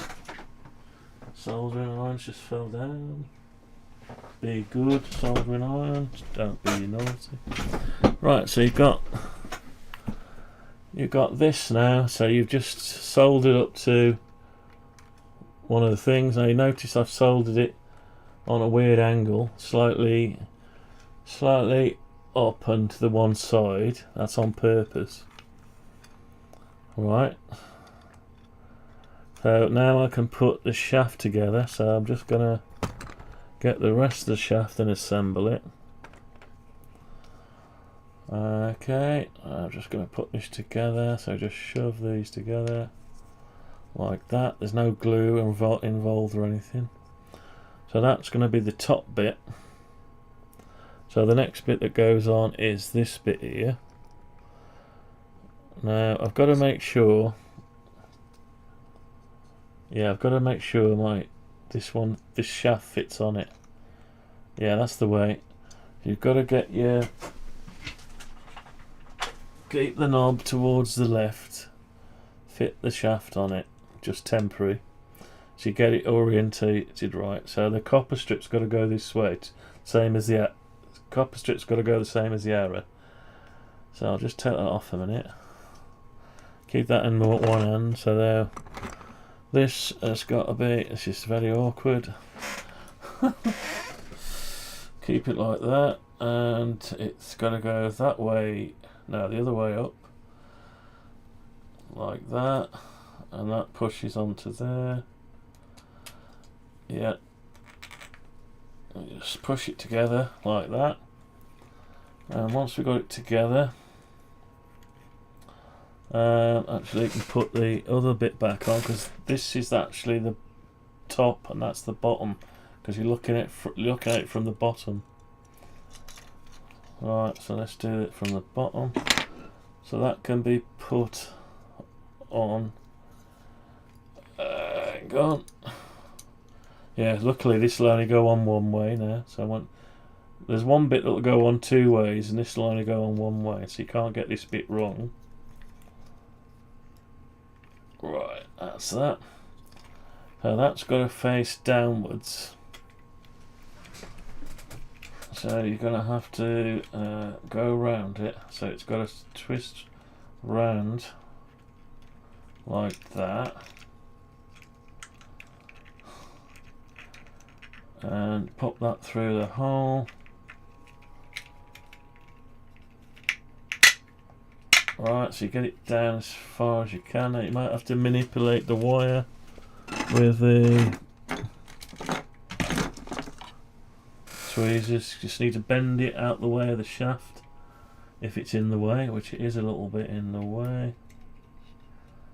So I'm literally just going to bend it, probably better with along those pliers. I'm just bending the solder joint just a little bit. That's it. So I can get that down there, that sits into it. Right, so we've got that up the right way now, and it's, yeah, it's not going round the right way, is it? Hang on. Yeah, so I've got to lift it up over the, no, there's no stop there at the minute. It's just dead awkward. Dead awkward to build. But you've got to wind it round the right way. If I've gone in the wrong angle, it's going to be awkward. Because I'm working upside down, so it's, hang on, I get my head round it. So that's all the way on position. Yeah, that's right. That's right. That's position 7. You go all the way back round, and you go round all the way to position 1. Yeah. Is that right? No, that's not right. That's position 7. But that's position 7. Yeah, but that's position 7, and you go round to position 1. Now, position 1 should be fully wrapped, so yeah, it's round the wrong way. So I've just got to wind this, bring this round and wind it round the other way. I might have to just pop it up out the way a minute.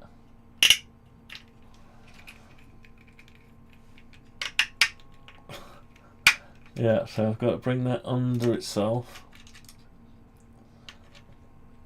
I don't know what, I should have one open really.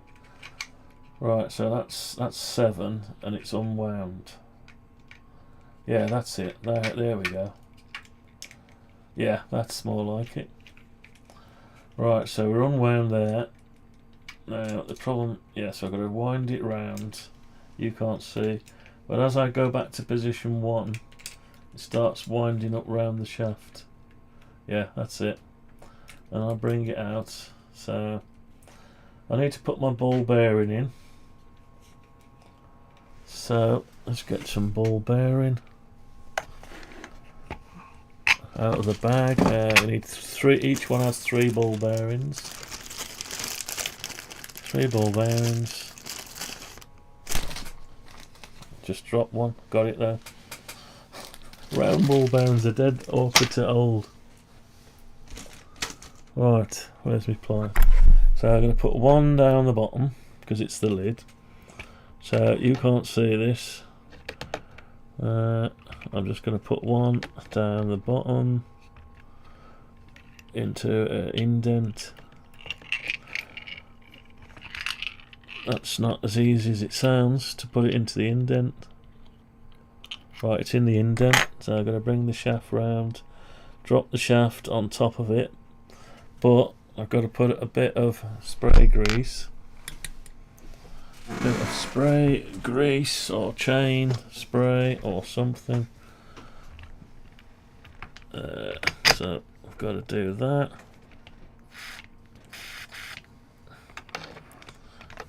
I should do this with some kind of applicator really. Sort of going everywhere, that is. Help, help. Nightmare. Anyway, get the grease off. So we've got it in the right place. I've got a bit of spray grease on it, and I've got to put that over the ball bearing to make sure it's retained, which it is. Right, so we're okay there. Right, then I'm ready for the shell, but I can't put the shell on until I've put the other two ball bearings in. So these just drop on there. No, they don't. They just fall in. Hang on then. Help. Right. I'm just putting the ball bearings in the top. So they're sat on the top there. It's going to want a little bit of spray now. So, hang on. Let's get a shell out. Right, so I'm just going to use one of these shells just to hold the shaft off the floor. Just helps when, yeah, just helps me stand it off so I can balance it on the desk. Yeah, so what you want is a little brush applicator really, instead of using spray, because spray goes everywhere.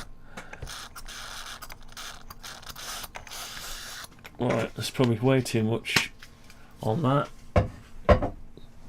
Right, let's get a little bit off. Yeah, so get yourself a little applicator and a little brush or Q-tip or something. Right, so we're ready now for this other bit to go on the bottom. So I've got something like this. Now this piece, hang on, which piece is it? The bottom piece, yeah, it doesn't actually matter which way the bottom bits go because there's no stop on it. So they're all held by the bottom, so you should be able to just push that in there like that. And let's push it together. And that should sit in like that. So then you got to take off this one that you're using to stand it on. Take that one off, and I've got to make sure something doesn't look quite right, does it? No, it's okay. It's okay. Oh, I think I know what I did last time. I put one piece on. I'm trying to assemble it without.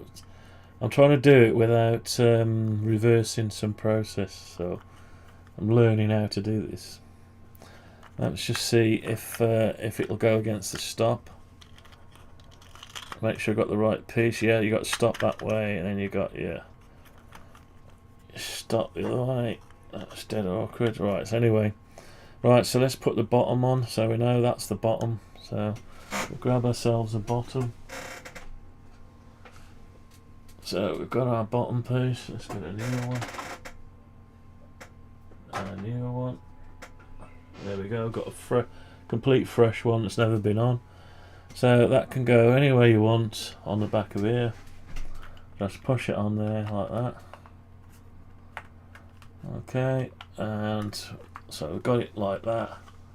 So we can start and put some nylon screws in. So get a bag of nylon screws. These are M3 by. Let's take a few out. M3 by 6mm slotted. Why am I using them instead of metal ones? You can use metal ones if you want. I'm just using them because I've got a bag full to get rid of. And they're quite nice on the desk. They don't, you know. So anyway, you just got to start them off. You can start them off by hand. I'll just do opposing ones like a cylinder head, like you're doing a cylinder head gasket. Don't go around from one side up. Just do opposites. Start them off like that. I'll just randomly going round bit by bit and start the thread off into the brass insert. Right, I'm not going to do all of these on screen. I'm just going to do this one, I think, and I'll just test it. So once you got all the 3D parts done, it doesn't take too long. It doesn't take too long at all to just start these off. I'll use the screwdriver just to tighten them at the end. Well, I won't tighten them yet. Just do them hand tight at the minute. Hand tight. So I've got a couple more to do. So the only bit of soldering there was a bit of soldering to solder the air strap or desoldering braid or whatever you want to call it to the copper strip. So there was a bit to do there.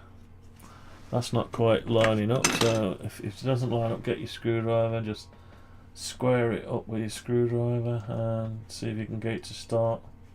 Yeah, that's started, right. So there's one more on the bottom.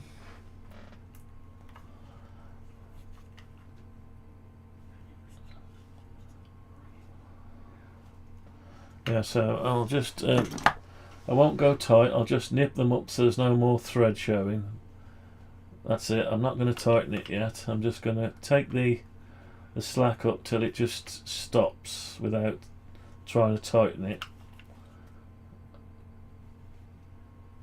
That's it. And once we've got the lid on, we'll go around and tighten them all.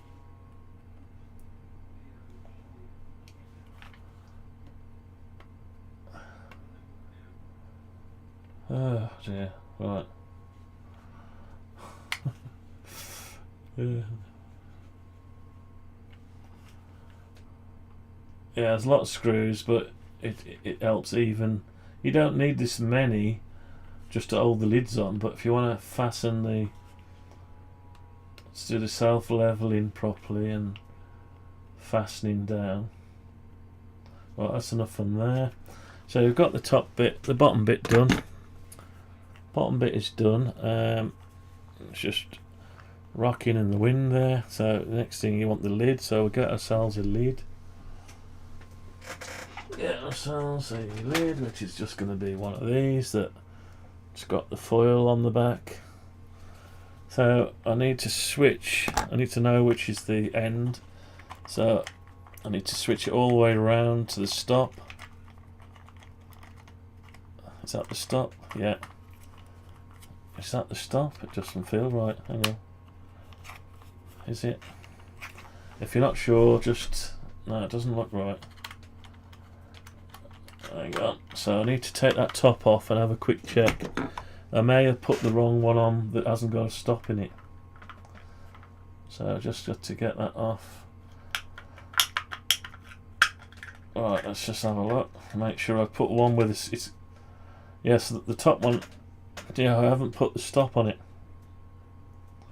Or have I put the stop down the bottom?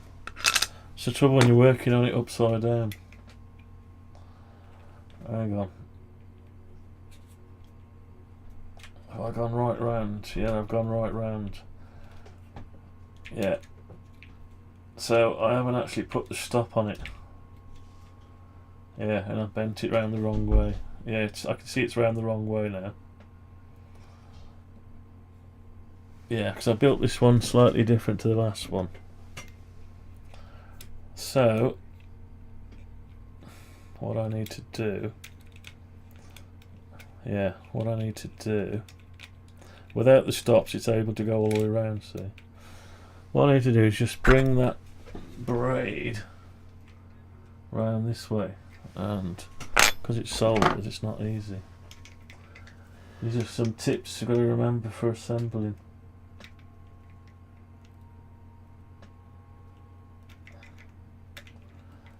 Alright, so that's okay.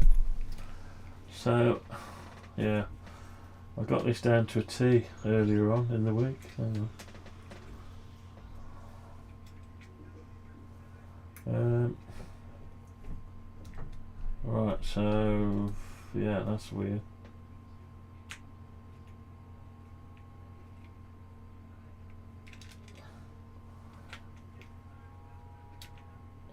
I might have gone too far.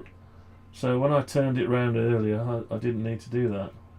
I'd gone the wrong way. Yeah, confusing when you're upside down on it.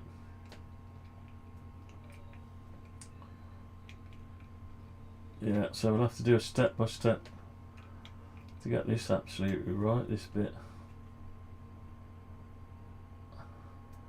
So when it's fully round to... So, oh god, I forgot how to do it. Right, so it's a bit of disastrous, this one. So there's the thing there. So that's on position 1. Now it should be fully tightened on position 1. And it isn't. So I may have gone backwards. Right, let's go backwards. So yeah.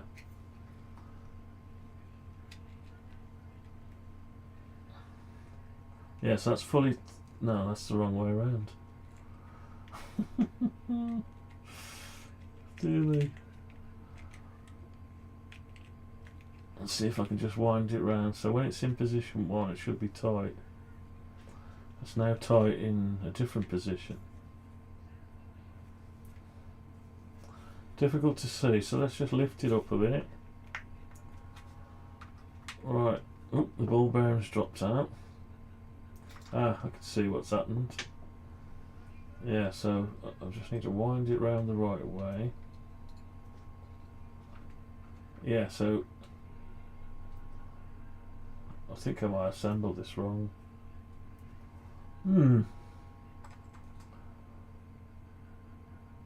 Yeah, so I'm looking at it, so I'm tight there, that's right. And then when I come round, it unravels. I can't remember if it's at position 1 it's supposed to be tight, or whether it's position 7. I think it was supposed to be 7. Oh no, 7 was loose. So I'm loose in the wrong way round, basically. Disaster. I've just dropped a bearing as well. Oh, I've got it. Got it. Yeah, so it's difficult, very difficult. Yeah, so that's the base, that's the incomer, and I should be loose now instead of tight, and I'm tight instead of loose.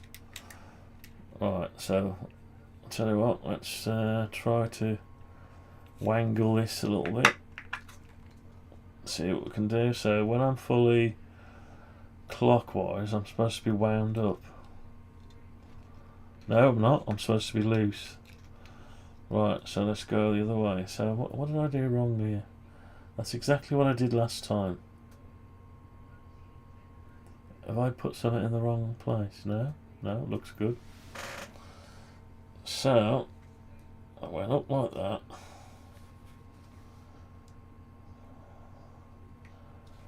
Yeah, that's weird. So I'm supposed to be tight when I'm like that. No, I'm not. I'm supposed to be loose when I'm like that. I'm totally confused now.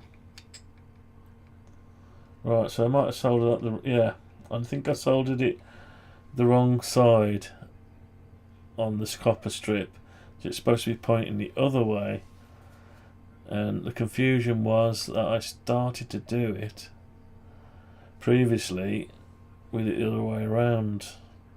Then I've swapped it over, and does it matter? Let's have a look. It might not matter. So as long as I'm on camera 7, input 7 there, as long as I can go tighten it round to get to position 1 without it going too tight. No, it won't. Yeah, so I can't actually do that from there, so I've got to break that apart and solder it down another way. So right, let's do that then. Put the soldering iron back on a minute. I've assembled it the wrong way. Now, have I done these all the wrong way? Let's try another one.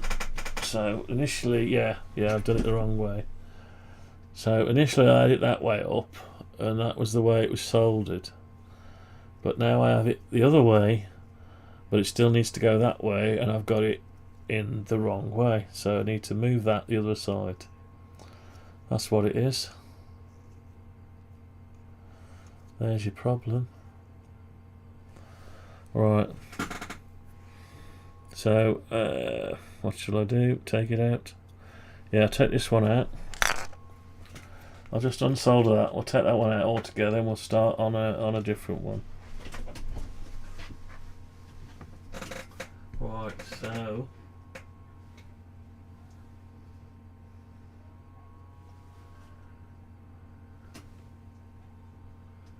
I'll take that out of there.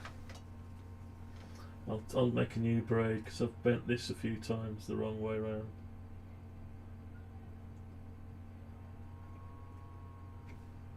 Is it starting to go? No, it needs time to warm up, that one. Give that one time to warm up. Right. Yeah, I'm going to have to do a step-by-step guide and follow my own guide, really. Yeah, because I swapped it round, I turned it upside down.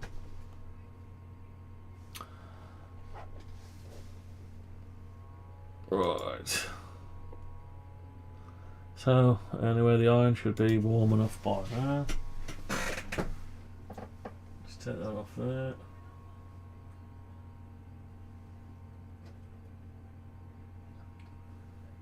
Should be.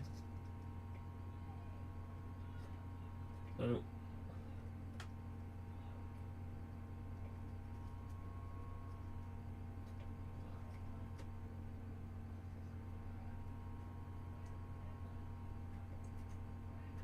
Okay, so that's off.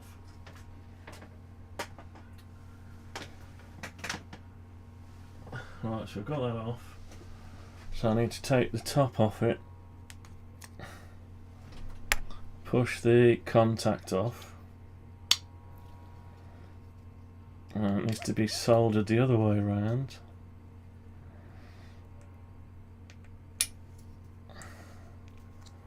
So let's put that back together.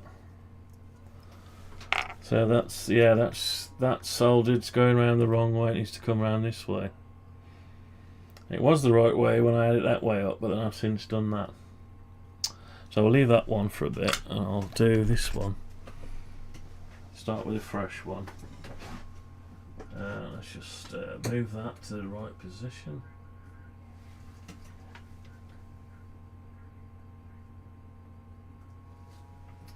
Okay, just swap it around the other way.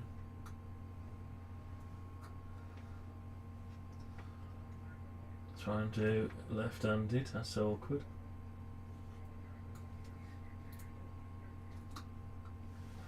Put a bit of solder on it.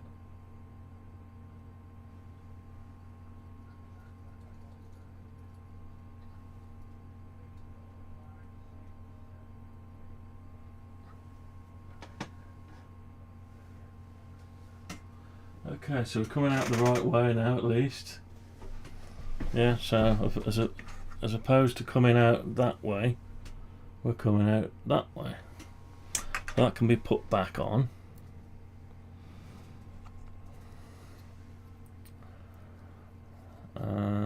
Right, I've got to work this out again. Small one that side, yeah. And that one contact goes that way around, like that.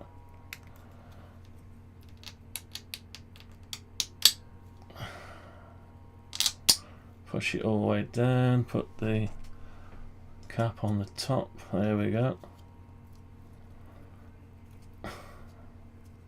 Right, so we're going around the right way now at least. Right, so I need to solder it back in here. Now it has to be upside down. Yeah, because I'm the wrong way around. No, I'm the right way around. Right, so the right way round, and it has to go around this bit here. And then it has to tighten up onto the one. That's right, yeah, that's it. Okay, so here we go, we're getting the red round it slowly. Right, a bit of solder on the end of there. Let's point it up and in, and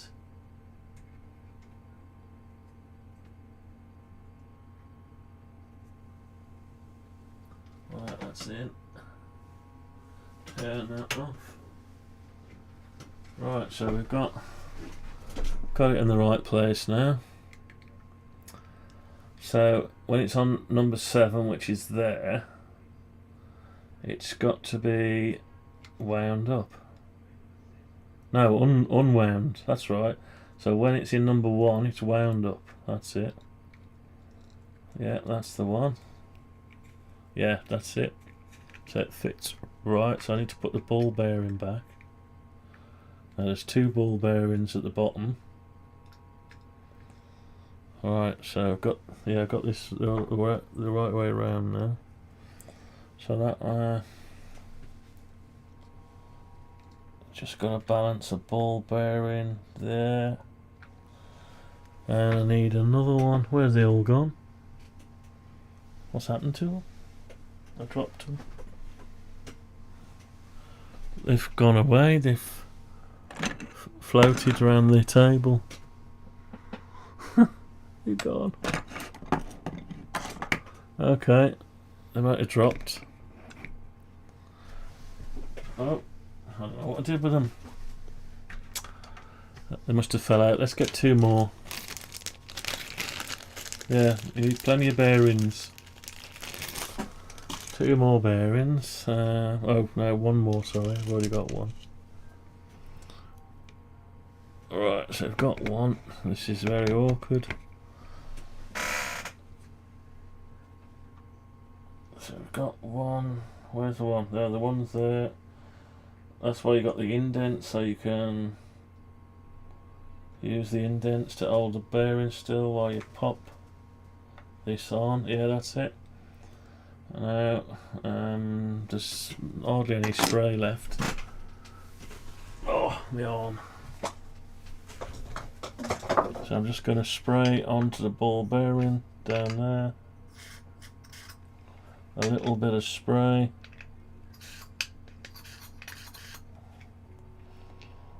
Yeah.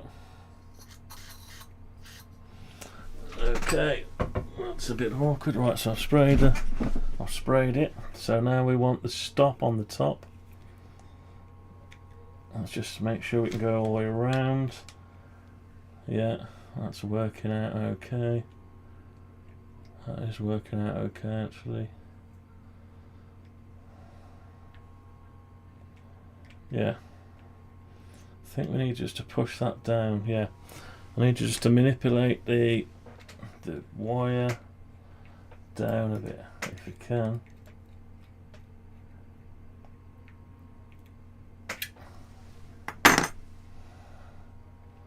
Yeah, so it's got to unravel when it's in position 7 and then tighten up to get to position 1.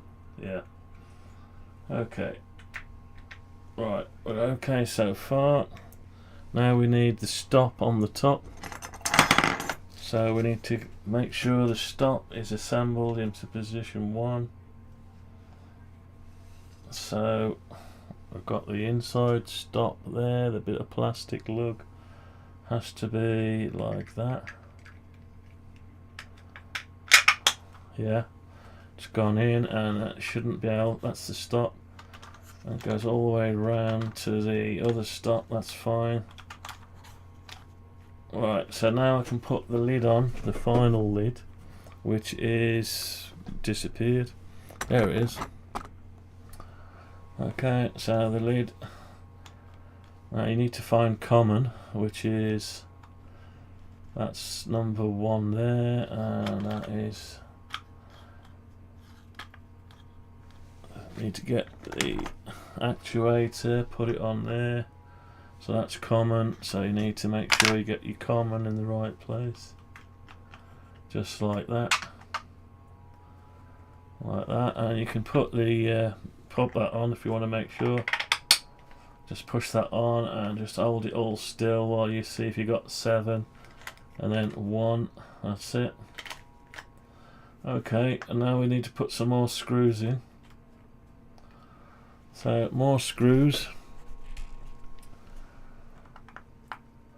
So more of the same. Imagine if you had to do hundreds of these. That's mad, isn't it? Right. Right, I need to balance it out a bit. Right, so just use the slot to balance it out. Got to start the thread. I mean, the thread's there, but just lining it up. I might have chose the worst one. No, it's going. That's fine. Right, some more. Do the opposites again.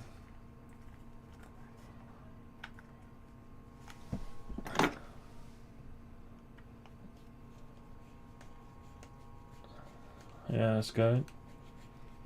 Alright, so don't tighten them, just tighten them up so the thread has gone down to the level, but don't tighten them, if you know what I mean.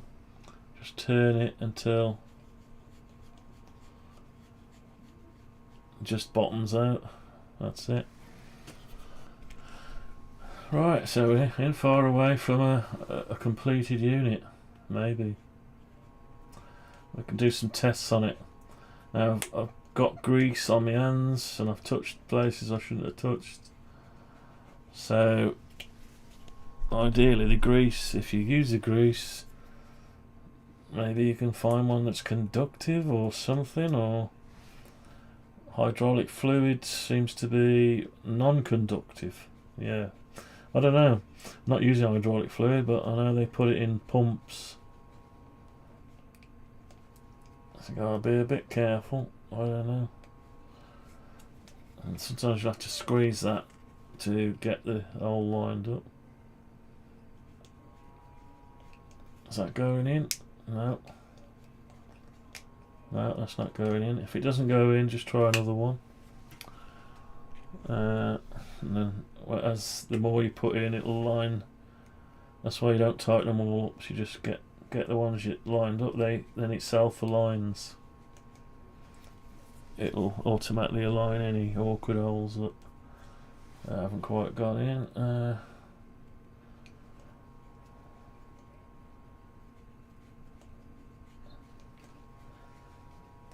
Right, so it's just one that I had a trouble with there. Right, why did I have a trouble with that one? Just back it off and screw it in again. No, still having trouble with that one. Why is that? Oh, just need to push it in a bit, I think. No,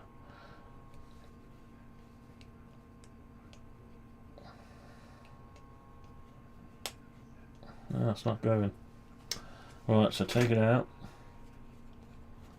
Take that one out and try and work out why it's not going. Yeah, I can see it's just not lined up nice, so maybe I have to squeeze it together. Yeah, because that just have to give it a squeeze. Maybe just put something to centre the hole a bit, and then back in. Right.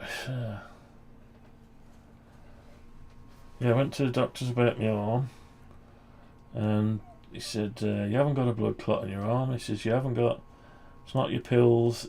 And he told me to put a cold bag of peas on my elbow. Yeah, this is not going in, is it? I wonder if I've got a dud brass insert. Have I got a dud brass insert? I'll tell you what, I'll temporarily put in a metal one. Let's grab a metal, something metal. So I'm just going to put a metal M3 in, just to see if it's going to work at all. I've got that there, yeah, that's it. So I'm going to try. I know it's too long, I'm just trying to line it up, so I don't know what's going on here, but anyway.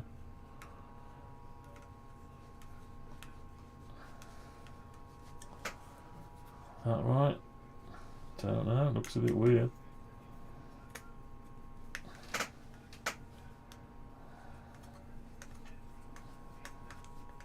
Alright. Could be a bit of plastic that's come out weird in the print. Or it could be something very strange indeed. Oh, it is going in. It's just going out on a bit of an angle, that one, so that's probably why. Maybe I melted that insert slightly ajar. Alright, so I'm getting that metal one out now. Go back in with this one. And see if we can't screw that in now. Is it going? Yay! Right, so I'm now just going to tighten them all up. Not too tight, I'm not going to go crazy. Is it tightening? Just going round and round, isn't it? Maybe I've wrecked this one. Right, I'm going to leave that one loose. I'm going to have to take that segment out and have a look at that brass insert. Something not quite right there. Unless I've got to go a bit more. Hang on. Let's just keep going a minute. No, it's just turning that one. That's a shame. First time that's ever happened. I'm going to go and tighten them all up. I'm going to see what it's like with one that won't tighten. Yeah, so... shame. But it's a good job they're in sections. Segments. So you can actually just drop out the bad section.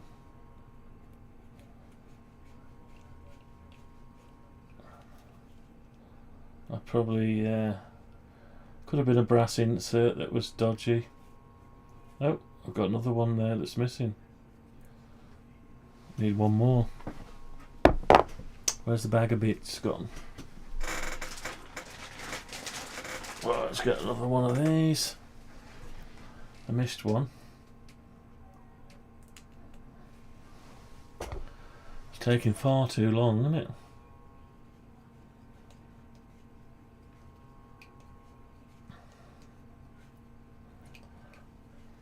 Oh, I can't.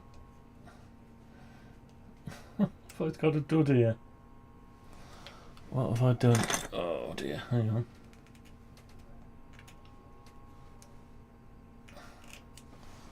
That's a weird one. Well, the first time I've had this problem.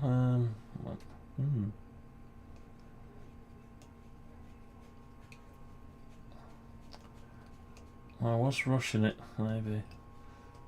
Right, so I'm having trouble with that. And my arm's killing. Oh, dear. I'm going to leave that one out, and there's one that's turning. Right. Let's just see how good it is with two that aren't tight. That'll give us an idea of... Right, so we've got the clicky going on. Let's do a live continuity test. Right, live continuity test. I'll just put that on there. Meter. Get the meter out. Impressive stuff. Thomas Wolf Don Wolverdonk.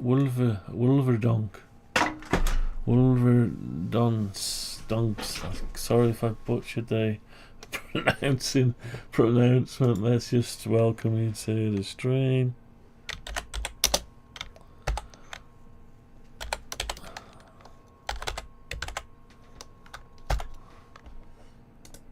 I'll just welcome everyone.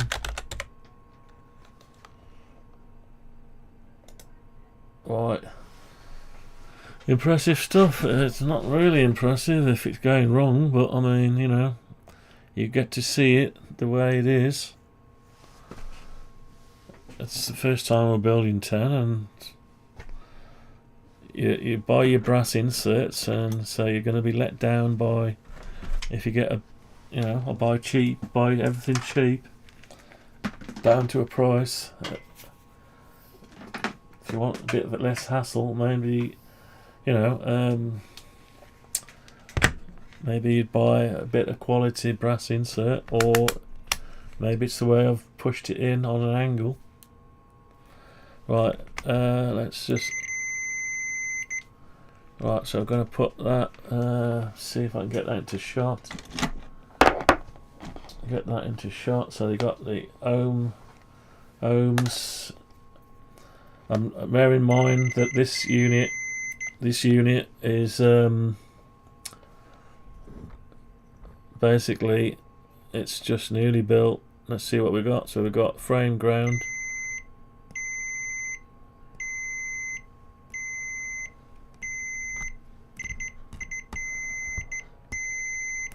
Yeah, so if I put that in the common, so put that in the common on there. We're into 1. I'm gonna have to do this by hand actually. Let's do this in the hand, in the air. Alright. Right, so I've done this before. Now I've got 2 screws that aren't tight at all, bear in mind. But there are more screws than should be absolutely necessary, but we'll get them right after. So we've got continuity, you can't see, between the centre and the centre of 1.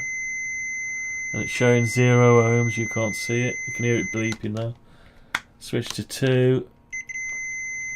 Yeah. Just make sure we've got rid of the other ones, yeah. Now to 3. Yeah. 0 ohms. Now to 4. Yeah. Now to 5. Yeah. Now to 6. Now to 7. Yeah, so that's a working one. Even though it's got 2 screws that aren't tight. That's alright. Yeah, I've done my arming. I don't know, I've lifted something. Don't know. I'm always using it for crimping and screwing and lifting, and I've hurt my arm. Anyway, so that's the one we've just built. So let's just have a quick shake. These are tight. That one's a little bit loose, but that's got a missing one. I wonder why I can't get that in. Anyway, so there's missing one there, and there's one that's loose. And it's a tiny bit of play, and the rest are tight. It's designed exactly tolerance-wise. There's enough there just to clamp it down and keep it still. But when one of the fixings is not quite right, it's still working, but it's got more play. And then you've got your switching. That's what it sounds like from your bearings. And obviously just greased it, so it needs to go around a few times. Really. And you can just push it onto a stepper motor. If we get, oh, hang on, let me just get this one off the stepper motor. This is where my arm hurts again. Alright. So we've got the new one going on the stepper motor. Just got to line the flat up with the flat of this. And I normally put the feed for the stepper motor cable, hold that to the right, and I put the common to the top left like that, and number 1 straight out, and I'll just push that in there like that. That's it, and you get number 1 and number 7. Okay, so what should we do next? Shall we hook it up to while we've got a few watching? Let's hook it up to a stepper motor driver. We've done it before, but we might as well. We've already got the code running, might as well run it up. Right, let's just get rid of that a minute, and that. Right, let's bring this over here. Can we go any higher? Let's have a look. No, that's as high as it goes. You can't see. Why can't you see? Let's put something on there to bring the height up a bit. And some more. Well, that'll do. Yeah, that'll do. Right, so we'll put the controller on here. We'll do it live. So we've got a Raspberry Pi Pico RP2040 just there, doing some boilerplate stepper motor driving code with some buttons on a development test board with a stepper motor driver attached that's running the stepper motor. so I just need to plug 12 volts in. I've got 12 volts on a bench power supply going into the unit, and make sure they don't short out. Switch on the power supply, 12.52 volts. Now plug the Raspberry Pi needs 5 volts. So give the Raspberry Pi 5 volts from a USB. Let's get that out of there. So we've done all this before, let's do another one. Right, so we've got that on the go. So we need the new one we've just pushed onto the stepper motor, so plug that into the ribbon connector. Let's just push that into there. Now it doesn't lock it in position, you can still manually do it. It's not powered or energized while it's off. So put it into position 7 first, because it wants to home down to the stop as soon as you plug it in. Well, as soon as you press home or stepper sequence. So hang on, let's get this in a position so someone can see it. Right, can you see that? Not very good. Right, and I'll leave it like that, you can see it. There's the common.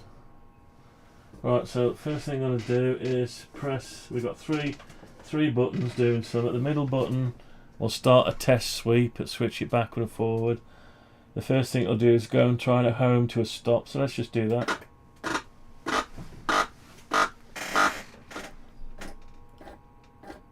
Alright, so it's going to home to a stop with a bit of luck. No, it's not quite doing the business. Alright, so what we'll do is just drop that out and reset it. Yeah, so it's just homed itself to the stop. What I did is I plugged it in after I booted the microcontroller, so it never did its initial home. So now it's done its home. It's a hard surname, no worries. Oh yeah, is it what? Yeah, Wolver Donk. Right, no worries. Thomas. Right, so anyway, we've got that there, and we can inch it. We can go one way.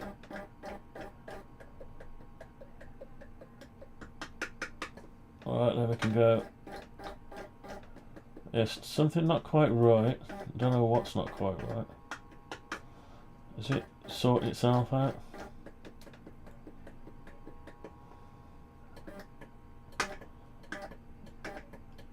Oh yeah, it's okay now. No, it's losing itself. I got a dodgy connection or something. Something not quite right, but anyway. Alright, let's start a sequence off.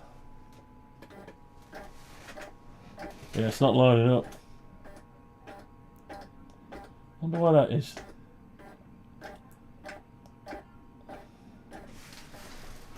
It's not quite lining up. Maybe it was a tight spot or something. Or maybe it's because I haven't got all the fixings in. Tell you what, let's stop it. Let's stop it and just swap this out for one we've already tested, just in case. This one. I'll tell you what, we'll try Andy's. Let's try Andy's. There we go. Hang on, let's find the flat bit. Right, so I want position 1, common up there, that's it. Right, let's try that. Let's just have it. Okay, so let's try again. I forgot to rotate it to position 7. Right, let's do a. Alright, let's go. Yeah, this one's perfect. So there must be a slight in that one. Maybe it wants that last fixing in.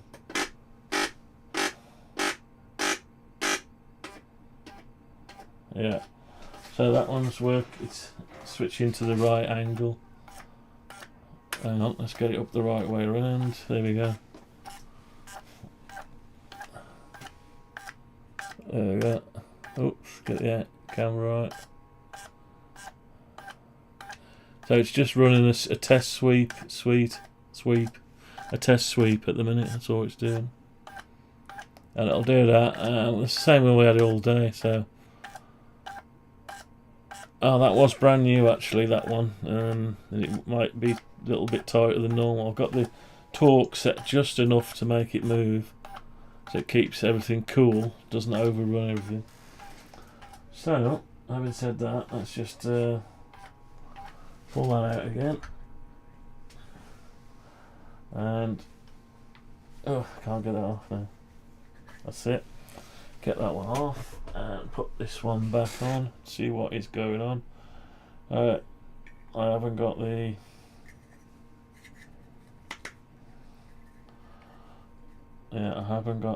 all the screws in.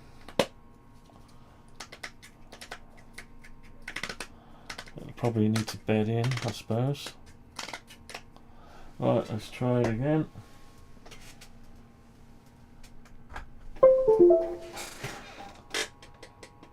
That seemed perfectly fine then. Let's go the other way. Yeah, it's not quite lining up, that one. Might be tight. Let's tell you what, we'll just give it a we'll give it some running just to get everything squared and bedded in. It should self-align, because when it gets to 1 it's to stop, when it gets to 7 it's to stop, so it'll self-align. I notice when it's coming back off 7 it's struggling a bit to get to 6. Yeah, you can see it.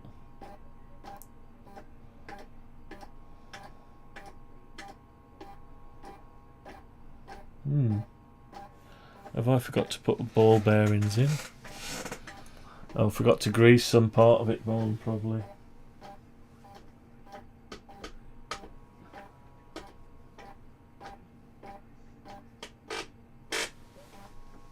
Yeah, struggling a bit. I've got the current set quite low and it's struggling. Oh, it's lining itself up okay. It's a weird one. Maybe because the screws are missing. Anyway, so we've got more to build, but don't do a live build. Anything that can go wrong will go wrong, probably. Anyway, so where did I get to? Back to the model. Let's have a look what's going on with the model. Anyway, so I suppose if you build 10 cars at Leyland, not every car is the same, even though they're built with the same parts. Yeah, I think before I do anything, I ought to take that apart and address the problem of the screw not working. I don't know why it's not working.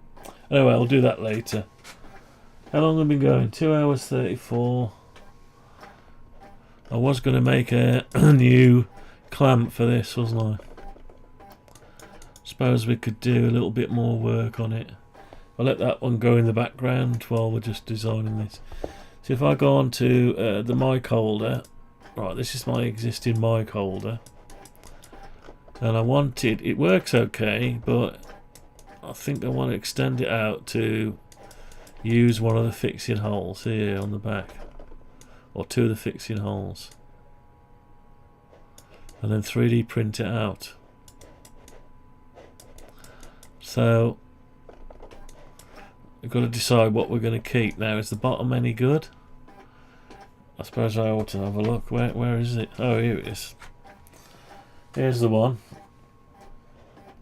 So this is still going in the background. So this one, it just pushes in on the shaft into the where the stepper motor would go. It's held on just like that.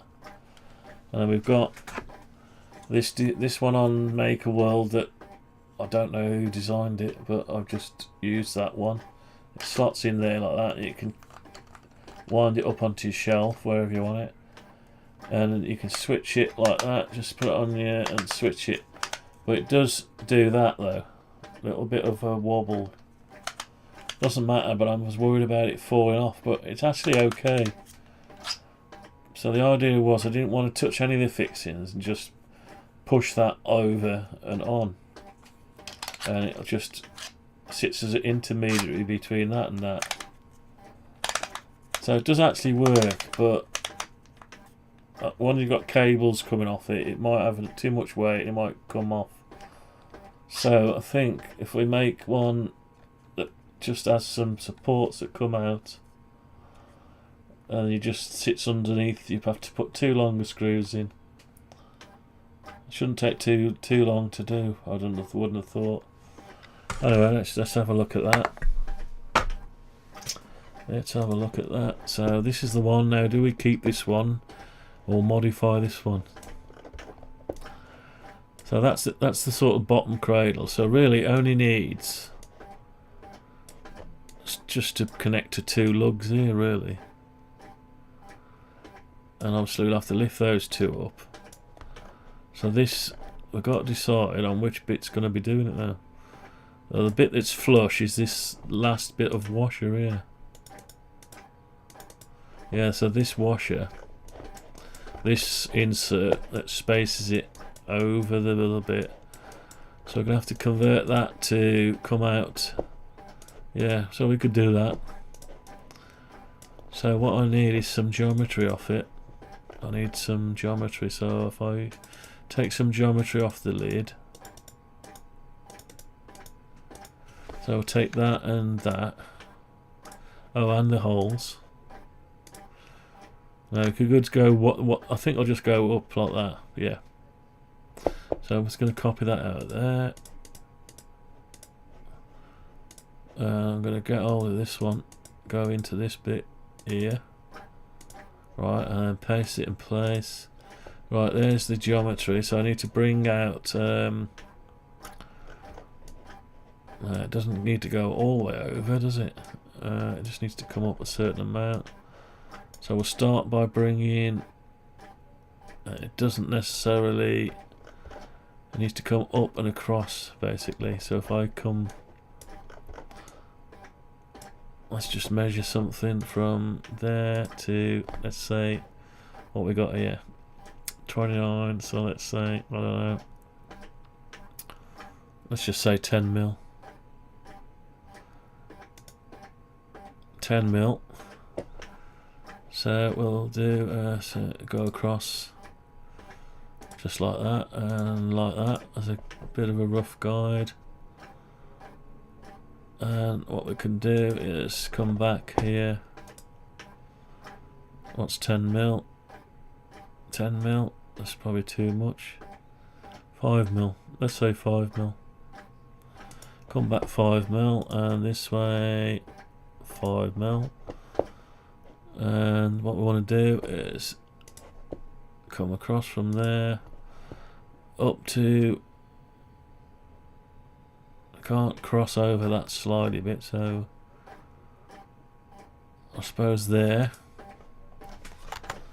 and then bring that to the same point there.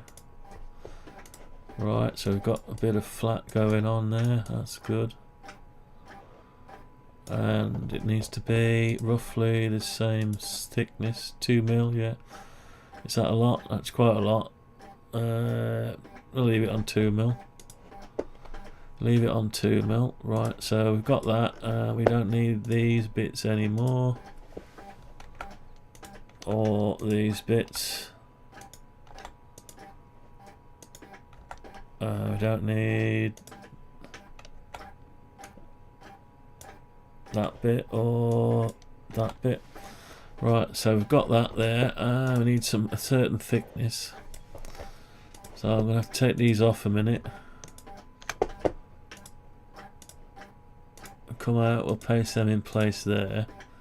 Go back in and we'll lift this up to be level with that. Right. And then we're going to have to get these back off. Let's cut them off and paste them back in place. Then push them through. Let's just see if we've got rid of the surface now. We're okay. Push them through. Right, so we've got 2 mil. 2 millimeters. Yeah, strong enough, I suppose. We could do with getting rid of that. And that. Right, and we need to colour it back again. So we need to find the colour we used. Was it that one? Yeah.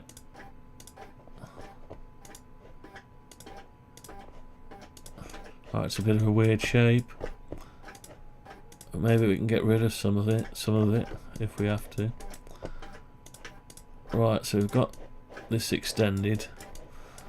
Let's just have a look what it looks like compared to the rest of it. Right, so we've got this extra bit. So possibly we only need to replace this one bit then. Yeah, possibly. Ah, that actually keeps it centre locked, so we'll still need that pin as well. Yeah, that's okay because it holds the mic thing. That gets held onto there with that pin and spaced. Probably we don't need all that now. So we've got to print it in pieces, certain pieces. So that gets printed the same. And we can't print that on there. And that holds it still. So do we keep that the same? So just print this new bit out, maybe. What's it look like on the actual thing? Right, so we've got something going on there. The screws are too low, obviously, but we can sort that out. That's okay. So that's going to help stabilise it. Yeah, maybe. Maybe.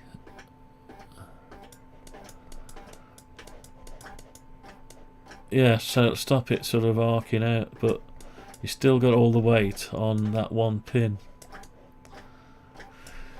But to make that part of that, unless don't know, unless we make this do that the same this side and get rid of that.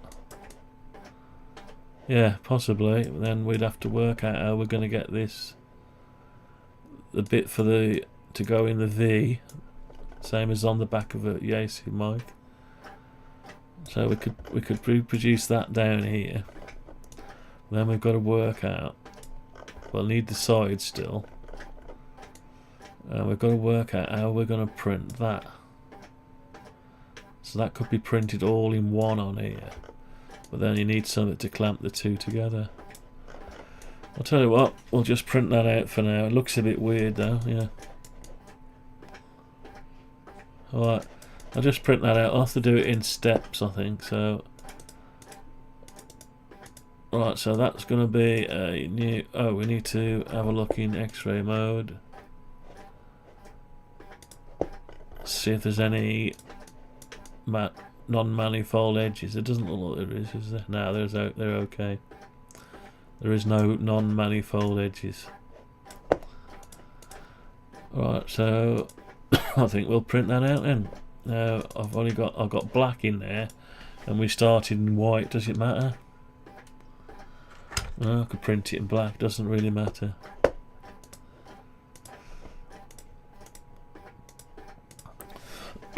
So let's get that done. Now we've got to figure out what we're going to call it. So it's the mic holder, and it's the spacer. I think it's a spacer. Carrier, key, knob, carrier, pin. That's the spacer. So we'll overwrite the spacer. I need to have a drink in a minute. Right. So we'll go on to Bamboo Studio now. Go on to this one. We're gonna replace that one for the new one. So get rid of that one. Gonna import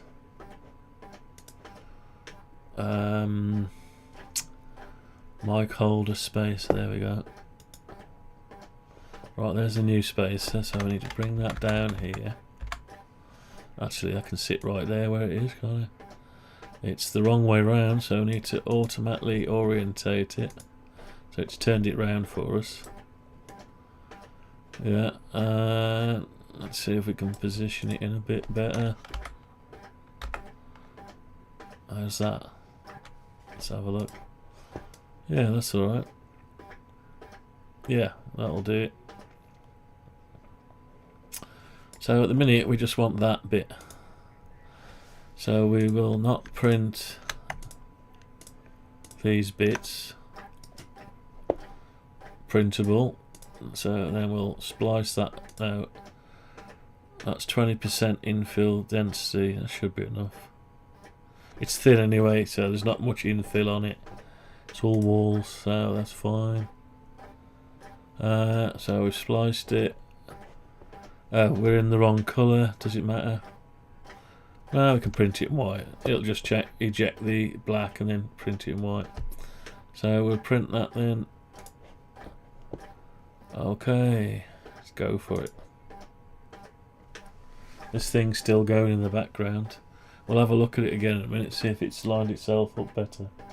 Now it's lubricated itself, but it has got some fixings missing. It does look like it's lining up though. We'll have a look. Let's get this thing underway. Right, so this thing, yeah, this is the one we built. Let's just have a look. Right, see what's going on with it.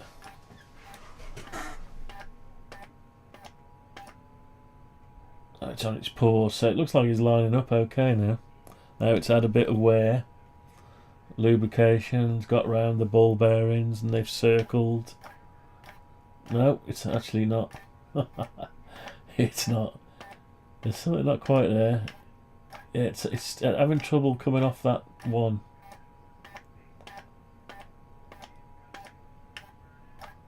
Yeah, it's stuck in. I don't know why.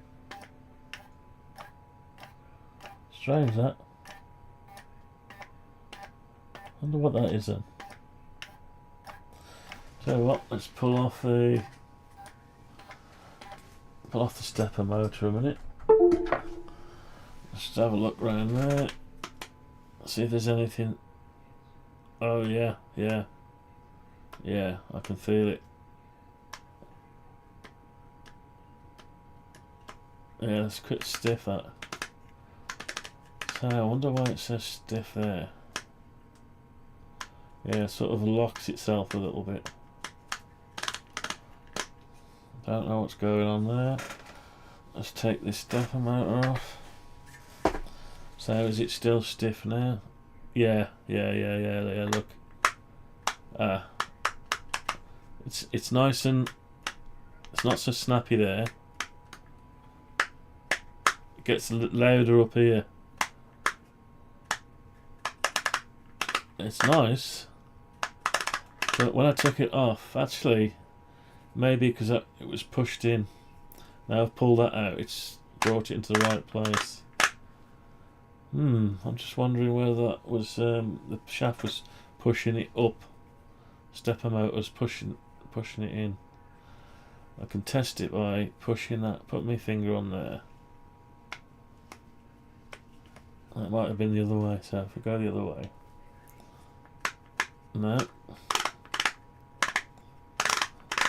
It's worth just putting it back on again, isn't it?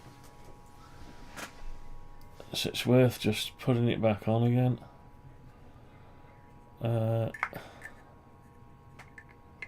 Right, let's just stick it back on, so that's the right way.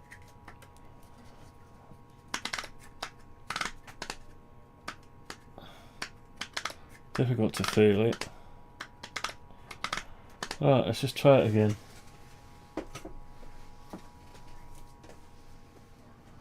Try it again. So when it's on the stepper motor, you don't need all the bearings, but I mean, we'll leave them where they are. The stepper motor lines it up.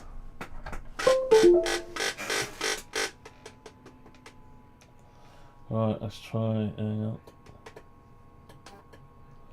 Yeah, it's not gone. It's not gone. It should have gone to number 2. So it's on number 2 there. It's only on halfway. What is going on?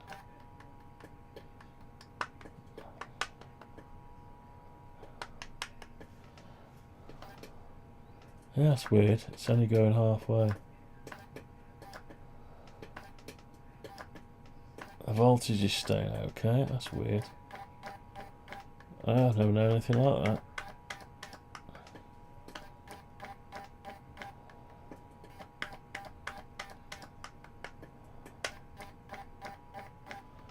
No, it's not lining up.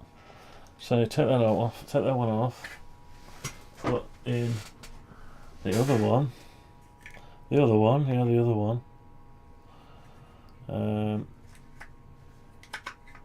Get it into position 1, which is like that. Okay, so we're in position 1. Let's just let's bring it into 7 and home it.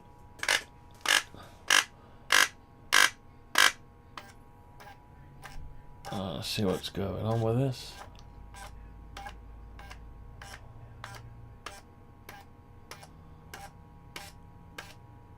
That one seems alright, doesn't it?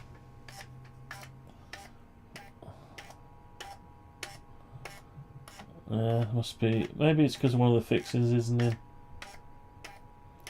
Yeah, it's not a fair try without all the fixings being tight in the other one. Alright. Okay. Take that off there. Let's try and get the rest of the fixings in then. So we've got one that won't tighten and one that's slightly in the wrong way, the wrong place. Any gaps on it? No. I've got all the same units.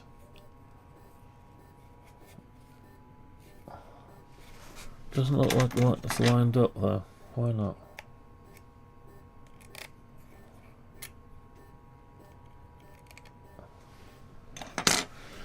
Right, let's try it again.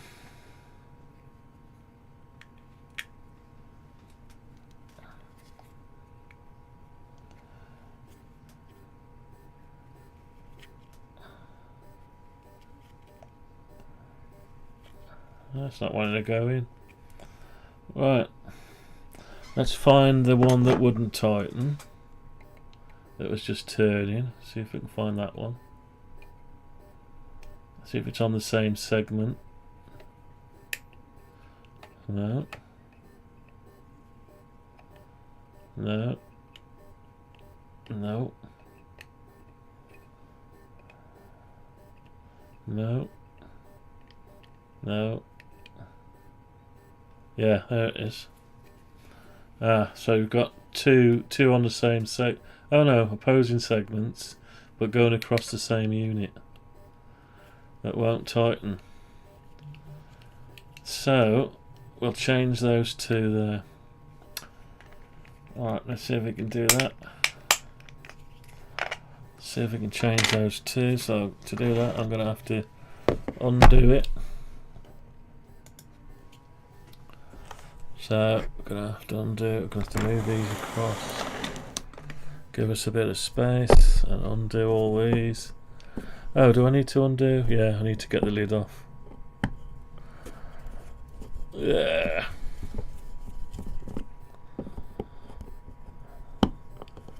Let's get to the bottom of what is going on with that.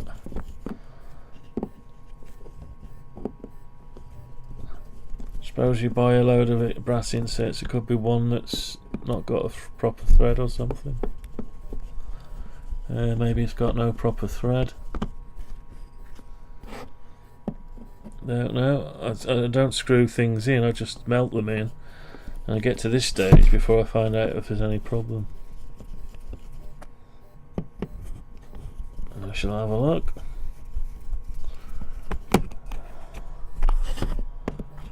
So this one's not tightening up or nothing.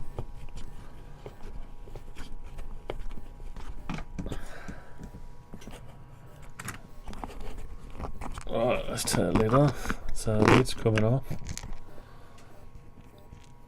What's the matter with that? Is that the thread gone?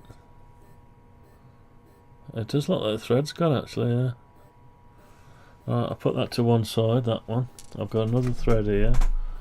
I'll replace that with a this one like that. So we've got a complete set of screws in there. I'll just put that to one side a minute.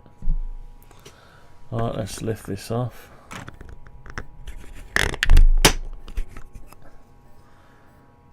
Alright. Let's lift this up. I'll come back up onto the other screen. Alright, so we've got it here. We've got to work out what's going on with it. Now I can already see I've put the brass into crooked. Can you see it? I don't know if you can see that one there. That one there, I've put it in crooked. Slightly crooked. You can tell if I... Hang on. What have I done with the bolt that came out? Yeah, so if I get this and put it in there, you can see that it's crooked. Look at that. Yeah, so that one's crooked. Let's see what I want next to it. That's okay. So that one needs a remelt, that one does. Oh, this one, that won't tighten in. That one's crooked as well, is it? Have I properly... Maybe I went a bit crazy and started... Is that crooked? Maybe I just got lackadaisy on this one. Oh, that won't screw in, look. No, that's not screwing in. No, and it's crooked as well, so it's not screwing in. These should all screw in by hand like that. That's it, no problem there. Oops.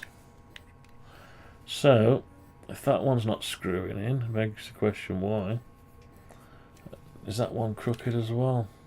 See, what you're supposed to do is have a parallel thing and then melt it in straight down, and I'm pushing them in manually with the iron end and then lining them up at the last. So yeah, it looks like there's a bit of plastic in there.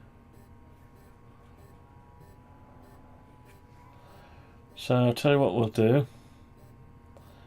We'll take them out. So I've got to work out which one's coming out. So there's one crooked. One's got plastic in it. It won't let you screw it in. That one. It's not letting me screw down enough. Or is it? Has it started going now? Hang on. Let's just try this in there. No, it's going in crooked, look, see. It's going in, look, you can see it. You can see it, yeah, it's going in crooked. So that one, I mean, I could heat it up and get it out, but I'll tell you what, we'll just change it. So if I want to change that segment, I've just got to unscrew these two down the back. I'll leave the most of it intact. I'll take this section out at one at a time and replace it with a good one.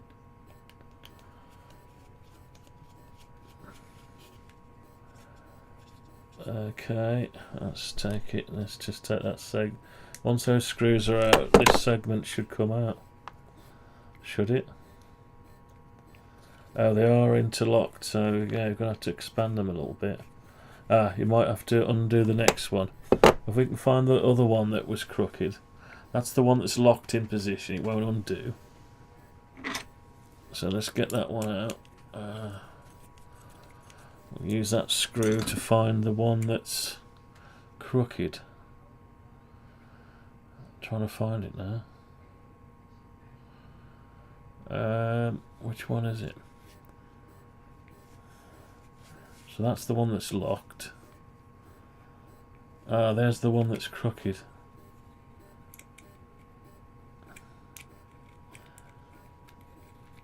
Yeah, that's crooked. Look at that. It's crooked. Right. So what I should do before I build them is just try screwing, or make sure I got the proper tool. That I was going to make one on a jig. So that's got to come out as well. So I'll tell you what, let's undo the two that have got to come out. So that's got to come out. So if I take these screw parts out, the ones that's got to come out, and put two new, I've got spares of them. And I'll take those brass things out and refit them, or, well, no, it'll destroy it getting them out, because once you eat it up it goes deformed. So, right, so we've got that bit, that one and there, so opposites they are, the two opposites, so should be able to break it apart a bit, enough to get, should be able to get them out, or maybe not. No, so I'm gonna have to see how good it locks it together. You know, once there's a few fixings in, you can't get it apart. Right, so I wonder if you can get it apart. Let's just try something. Oh yeah, you can. You just got to tip it. And probably part it there. It's got it on the bottom, hasn't it? Yeah, it's designed to stay apart, stay together. Oh well. Right, so I'll take some more screws out, the odd one next to it, or just loosen it. Take it out. So one that side and one this side, just to give it some flexibility to undo it. Right, let's get this one. I forget which one it is now. It's the one with two missing. There, that's got to come out. Yeah.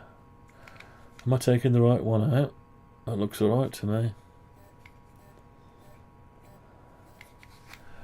Can't tell, so I'm going to have to screw it back in again.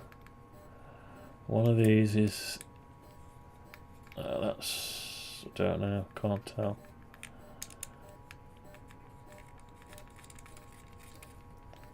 I can't tell now. I need a little marker pen really, so I can mark them. I can't tell. Oh, where's it gone? Right, hang on. It's the ones that are flat. Ah, there's definitely a crooked one there.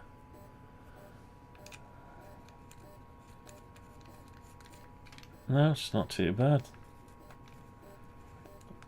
Difficult, very difficult. Sometimes you just take it all apart and again. But I don't know which one's the good one now. Right, so I've got that one and that one. They've got to be changed. Right, okay. Let's see if we can break them apart. Yeah, that's coming apart now, look. Yeah, so just leave that out. You can't see, probably.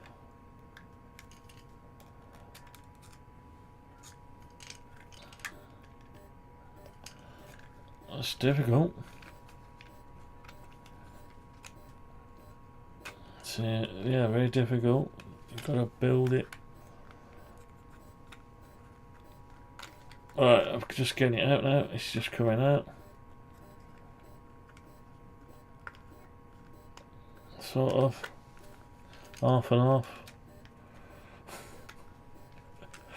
Oh, that's awkward.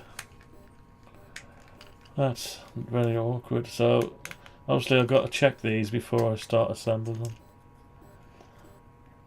Ah, got it. So put that one to one side. Get a nice new one.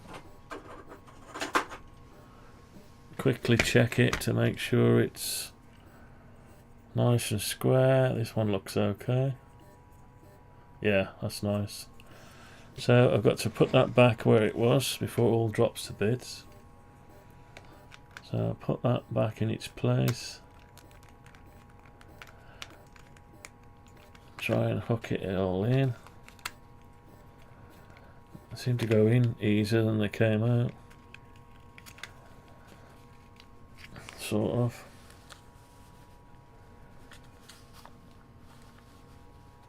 No, maybe not.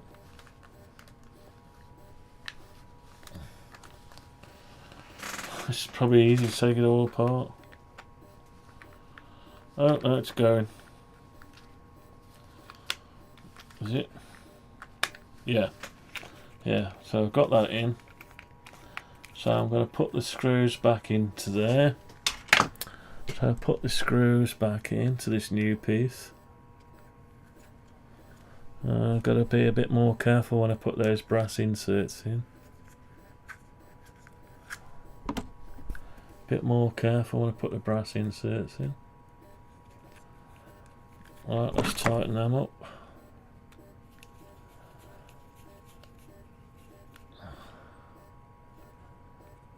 Oh, what's happened? Let's have a look. Oh, it's finished. It's finished printing that thing out, I think. Here we go. Where is it? Has it printed it? Finished. Yeah. Can't see it's gone out the way. So we'll go and get that in a minute. Try that. Let's just fasten this back together. Get this bit done. So there's that. And that. So tighten this back up. I was just thinking, did I actually go round and tighten them? Finally, I can't remember if I actually finished tightening them. Right. So I need to find the other bad one. Ah, I can see it, there it is. Yeah, it's that one. Right, let's try and leave this one out.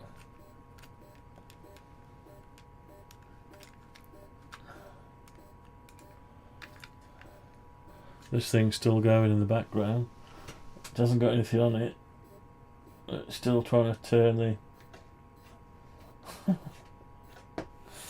the...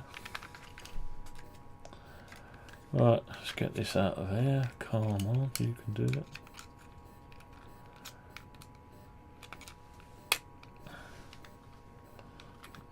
It's a tight fit. Shit. So it's not fastened, it's only held by the lugs, so...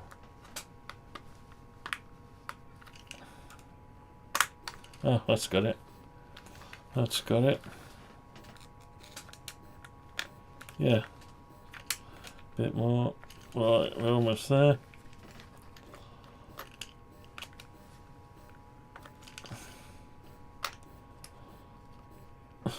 God, it's sort of interlocking.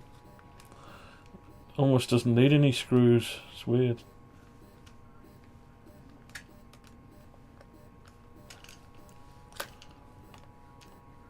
Ah, right. It's just dropped out. It's dropped the segment out with it, so I'm going to have to go and retrieve that.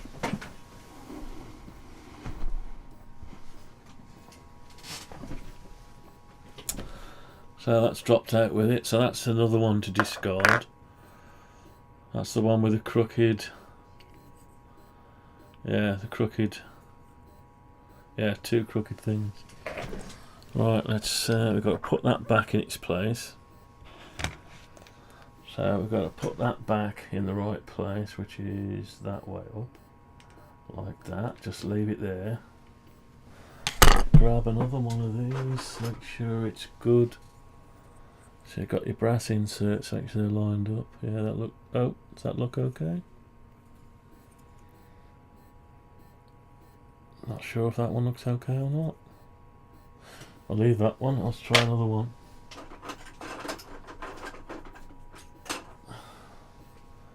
Right, that's nicely melted and lined up that side. What about the other side? Yeah, that one's, yeah. Okay, let's put them back together. So you just shove them in one end and line them up and shove them in the other end. As you can, there's no bend to them.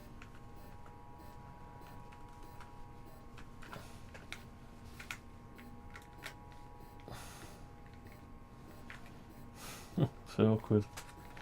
Yeah, best to do this, just to disassemble it from scratch next time. Oh, that's it. It's gone in. Right, so it's gone in. So I'm just gonna put the fixings in. Alright, so this last couple of 3 fixings into the new one.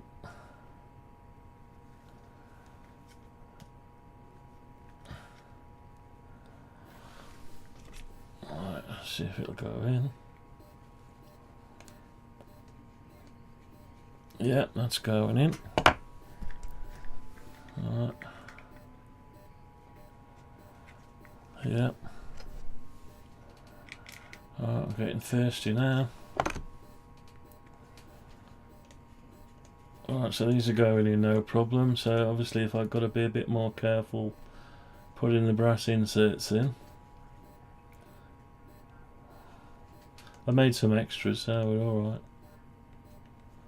I won't tighten these up fully yet till I get the top bit on. Right, so back to this square one. So we can put now the stop in. Right, so that's the number 1 position there. So the stop goes over there like that. Yeah, so he's back in there, and there's the lid back on. We've got to find common, which is that one, I think. I can't remember now. That's one, that's it. So common will go over there like that. Yeah, okay. Put the actuator on. Okay, just make sure before we go and screw it all back together. Yeah, that's right. Okay, and just screw them all up again. Yeah, it'll be all of them this time because we took the lid off altogether. I can do it with the, just tighten them up by hand, thumb, finger and thumb. Just to start the threads off. Come on. No.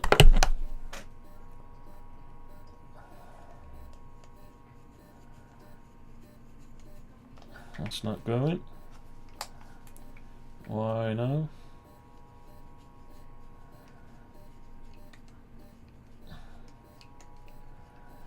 No, there's always one. Have I picked up the dud one?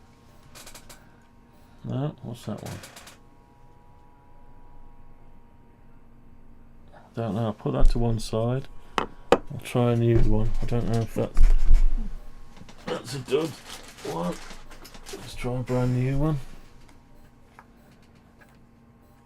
Oh, we've still got something slightly out.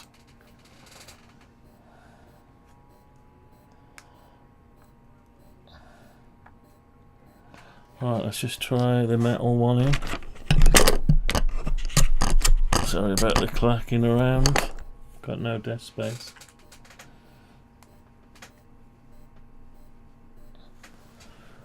Alright, let's try and wind this in. See if it lines up. Can't say I got another funny one. No, it's going in. Okay, that's going in. Just a bit of plastic, I think. Plastic in the way. Oh, my wrists. My arms are dropping off now. Oh, got so many pains. Unbelievable. I don't suffer from pain normally. Right, so that's going in now. Good. Right. Okay, so we're just going to tighten this up. It'll be interesting to see if it's, once it's tightened up and they're all in equal and tightened up nicely, whether it'll start behaving itself and turning properly. Yeah, that'll be interesting.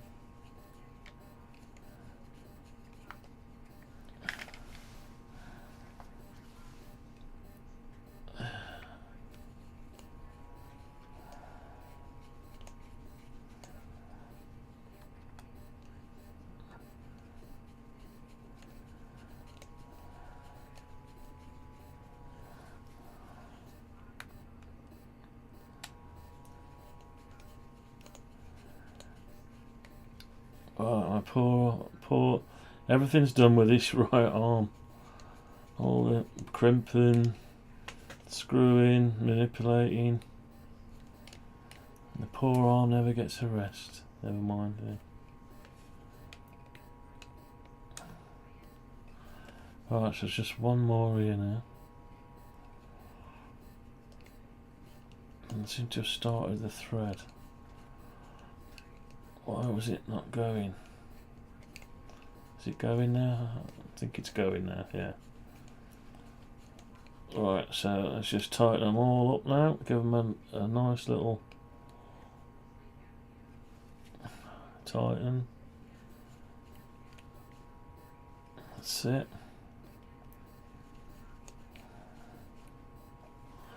Give them a bit of a tighten. Not too much, only nylon. Just make sure I go around them all, make sure there's no loose ones. So this is the standard build now, and everything will be tight, so there's no reason why it shouldn't click around to its normal position. The only thing I didn't check is whether I'd greased everything in the right place, but that's that side. Let's go around the back, make sure them are tight.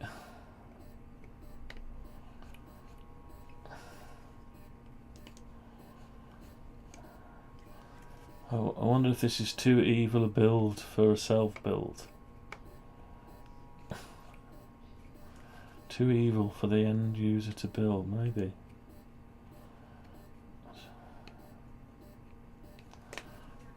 Don't know. Depends how patient they are.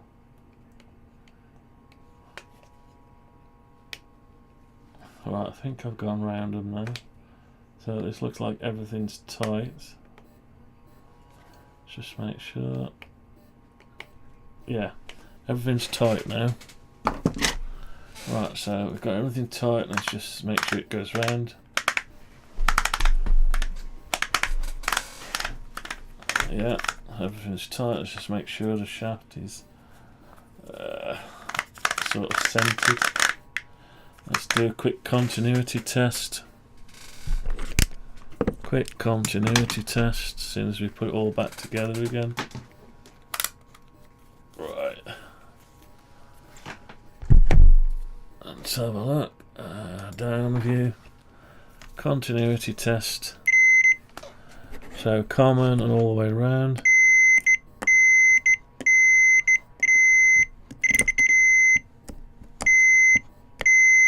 Yeah, now we're going to do the test that goes through the center feed.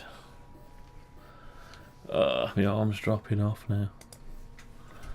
I don't know why I do this. Why do I do this? I should be resting. I've been to work all day. Anyway.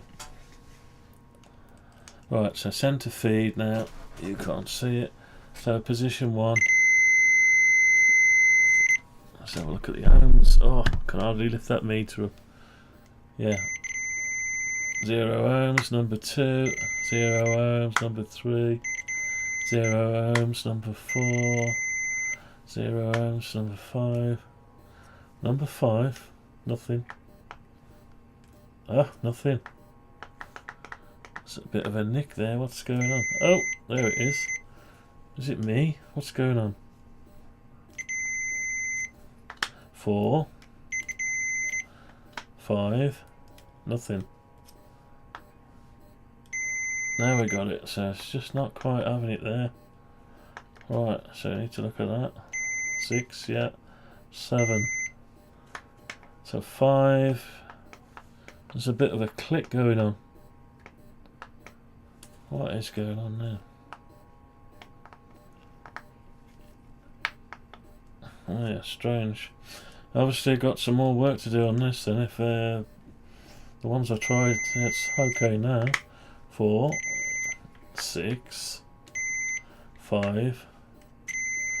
5's okay. Now if I just line it up a different, yeah, 5's okay. Strange. I know, I don't like the idea of intermittent. It's the last thing you want to see, intermittent. But so might have to do some new design on this shaft. Maybe. Right, let's see if it works on the stepper mount. See if it can turn this one now all the fixings are in.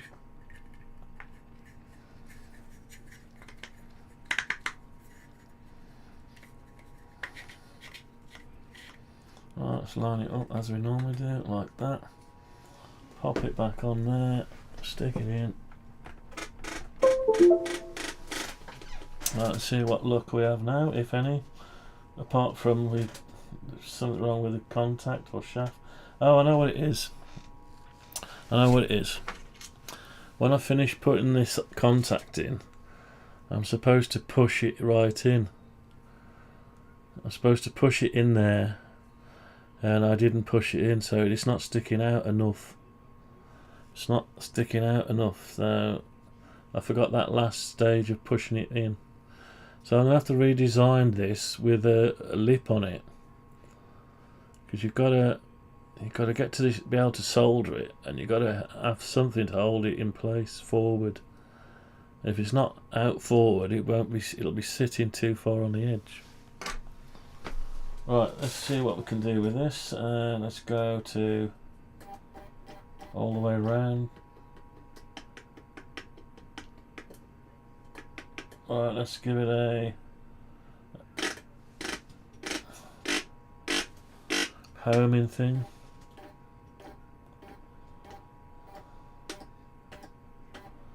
Seems alright going the one way. It's alright going one way but not the other. That's strange.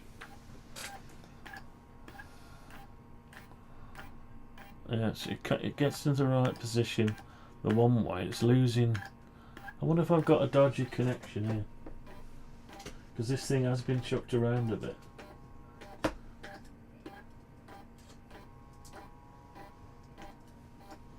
I'm just doing on breadboards. Yeah.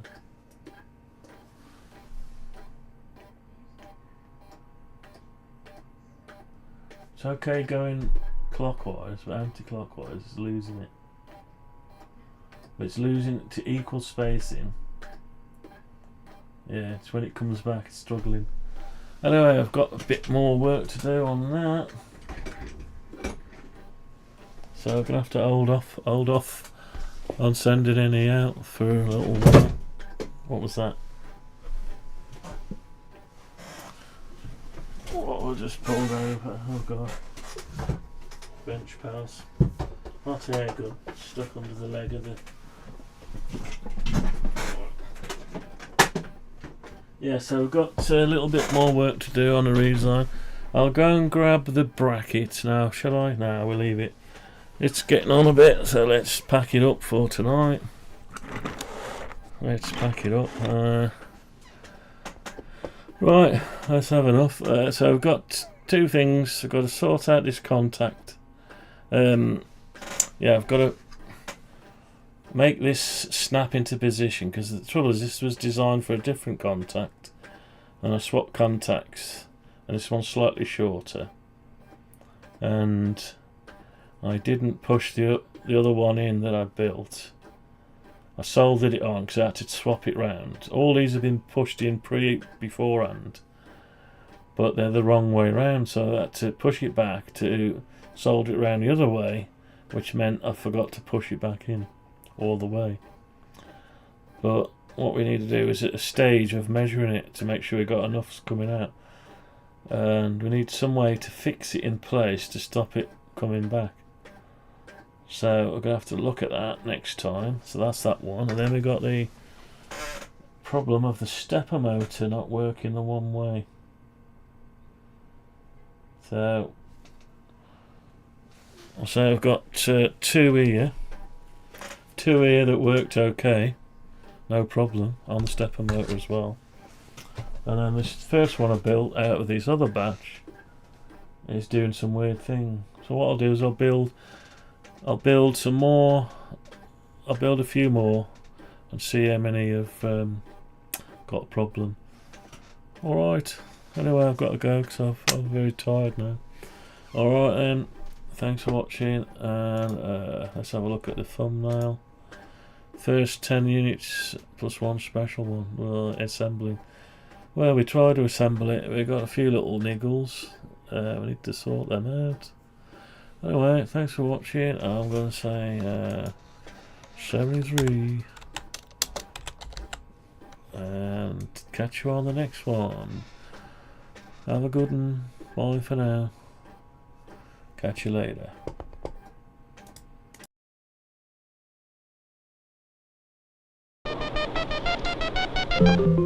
Just find the right place in the program, make the appropriate change, and we'll run the whole thing again.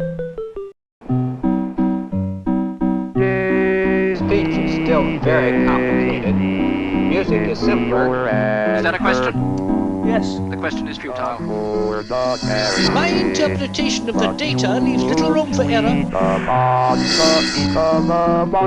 The art of leadership is delegation. That information is not available. This constitutes all available data. You know what they say, no good deed goes unpunished.